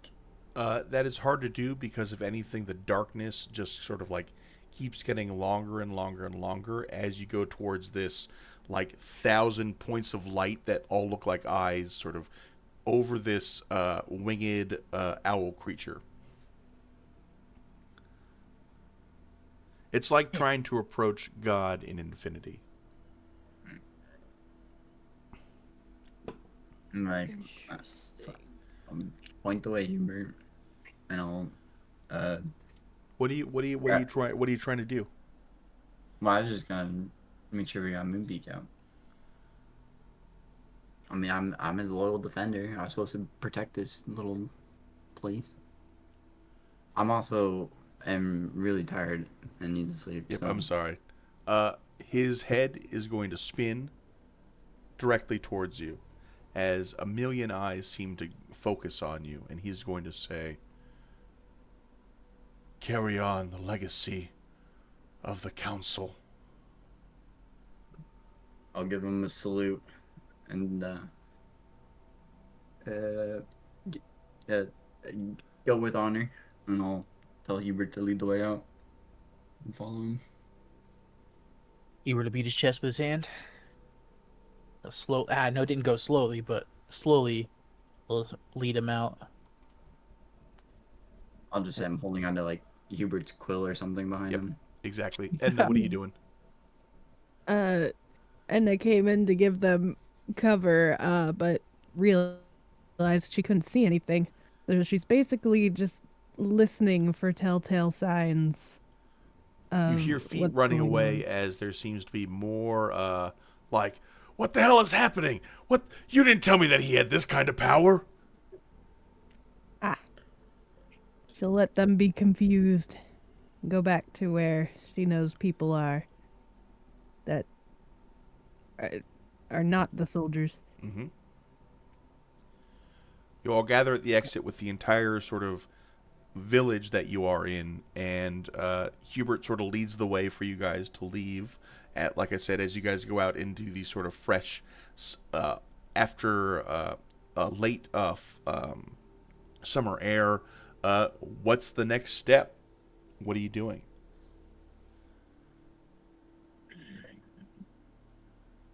Well, I'd say we divide Briarglen, or what we've collected of the Briarglen, between Gilius's Pond and Calliope's Nest.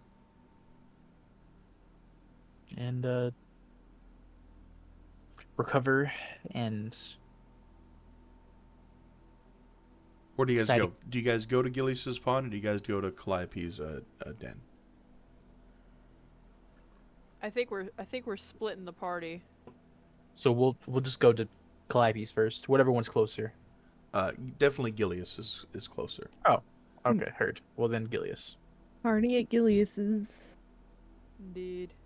Uh, as you get to Gilius, you see that Gilius has torn down most of his posters and everything like that. The pond has essentially frozen over. Oh, jeez. Does this always happen, Gilius? Huh, no, the water's usually really nice. Nothing like this. Why is everything so cold? Sid, not you know that it's because winter. of Isengrim. He brings winter with him. I'll try that. Yep. information. Yep. Mm-hmm. Oh, Well, I don't like that guy. yeah, we need to get rid of this winter wolf.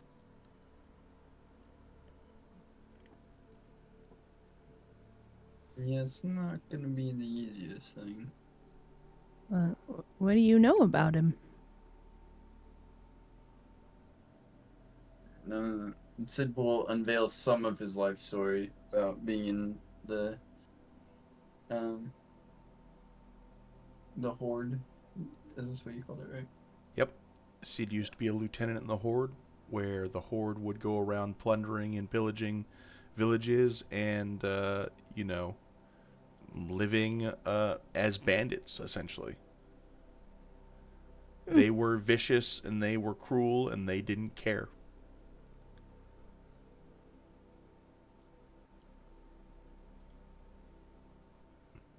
Well, Got it. since we're in safety, I might as well rest on this. I don't want to think about this any longer. Right. And with that, you're going to reach Calliope's den, which is a sort of Danish cookie tin. And Calliope, you will see that it has been knocked over, and you will see that there are large paw prints around it, larger even than the wolf that you just saw. Oh. And with that, Oh. we are going to end Season 1 of Tiny Quests of Perilous Proportions. That's one in the books. We will see you all on Thursday, where we're going to do a little teaser for next season. Hell yeah. Good night, everybody. yeah. We'll see you all then. Have a good night. We love you all for joining us. Thank you. Till next time. We love you all. Good night. Right. Good night. Wonderful. Woo woo.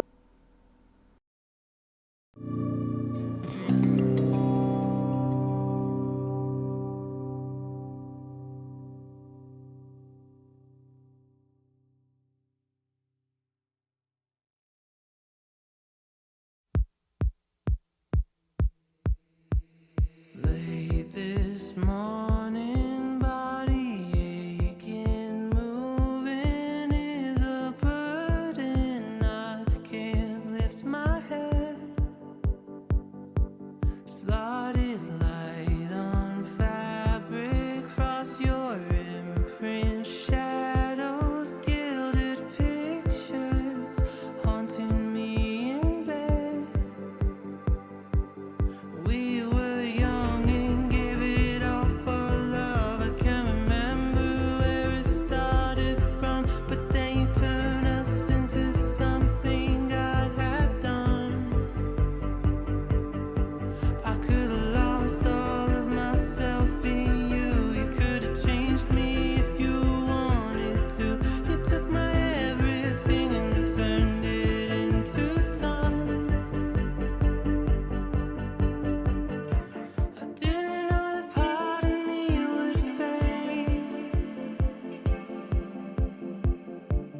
Don't I need something? A convenient distraction. And that could mean nothing, but could be my call to action.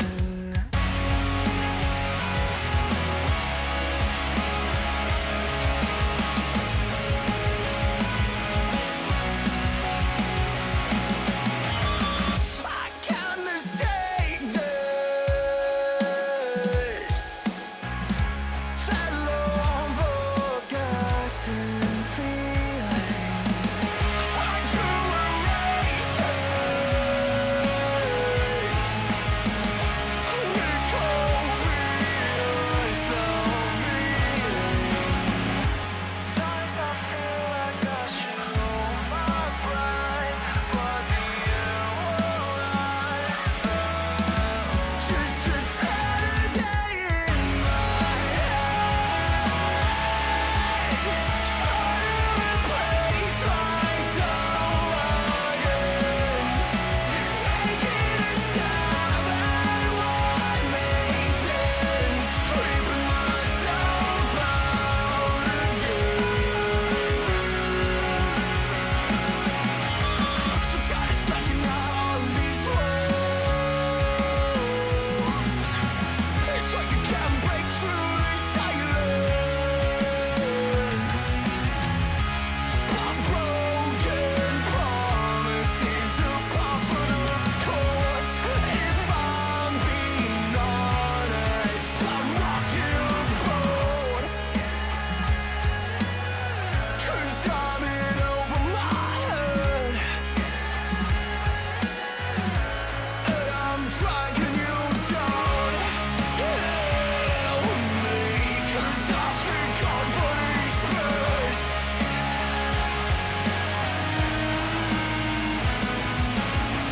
Sometimes I feel as if the world's too thin, but underneath my skin I'm fine. Just a Saturday in my head, try to replace myself again. Just taking a stab at what makes sense, creeping myself out again.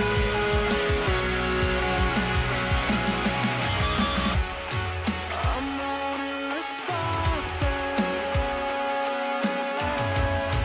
I don't have a clue about what is next. If I'm being honest,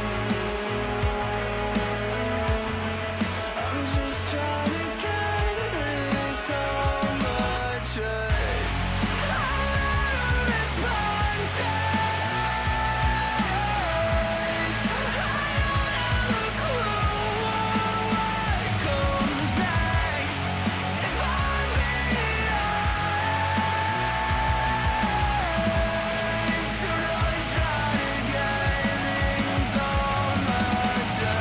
Sometimes I fear the ceiling might cave in, but this fear can't win for just a Saturday in my head. Try to replace myself again. Just taking a stab at what makes sense, creeping myself out again.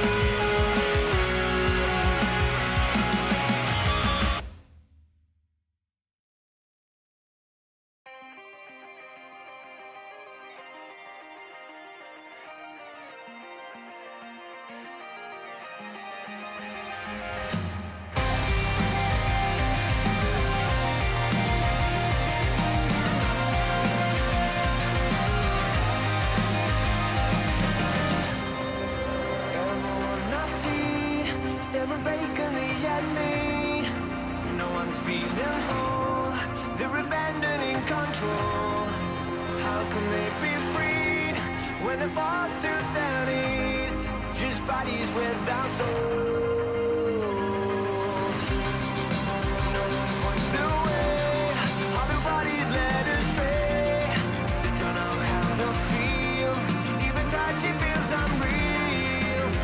to just to stay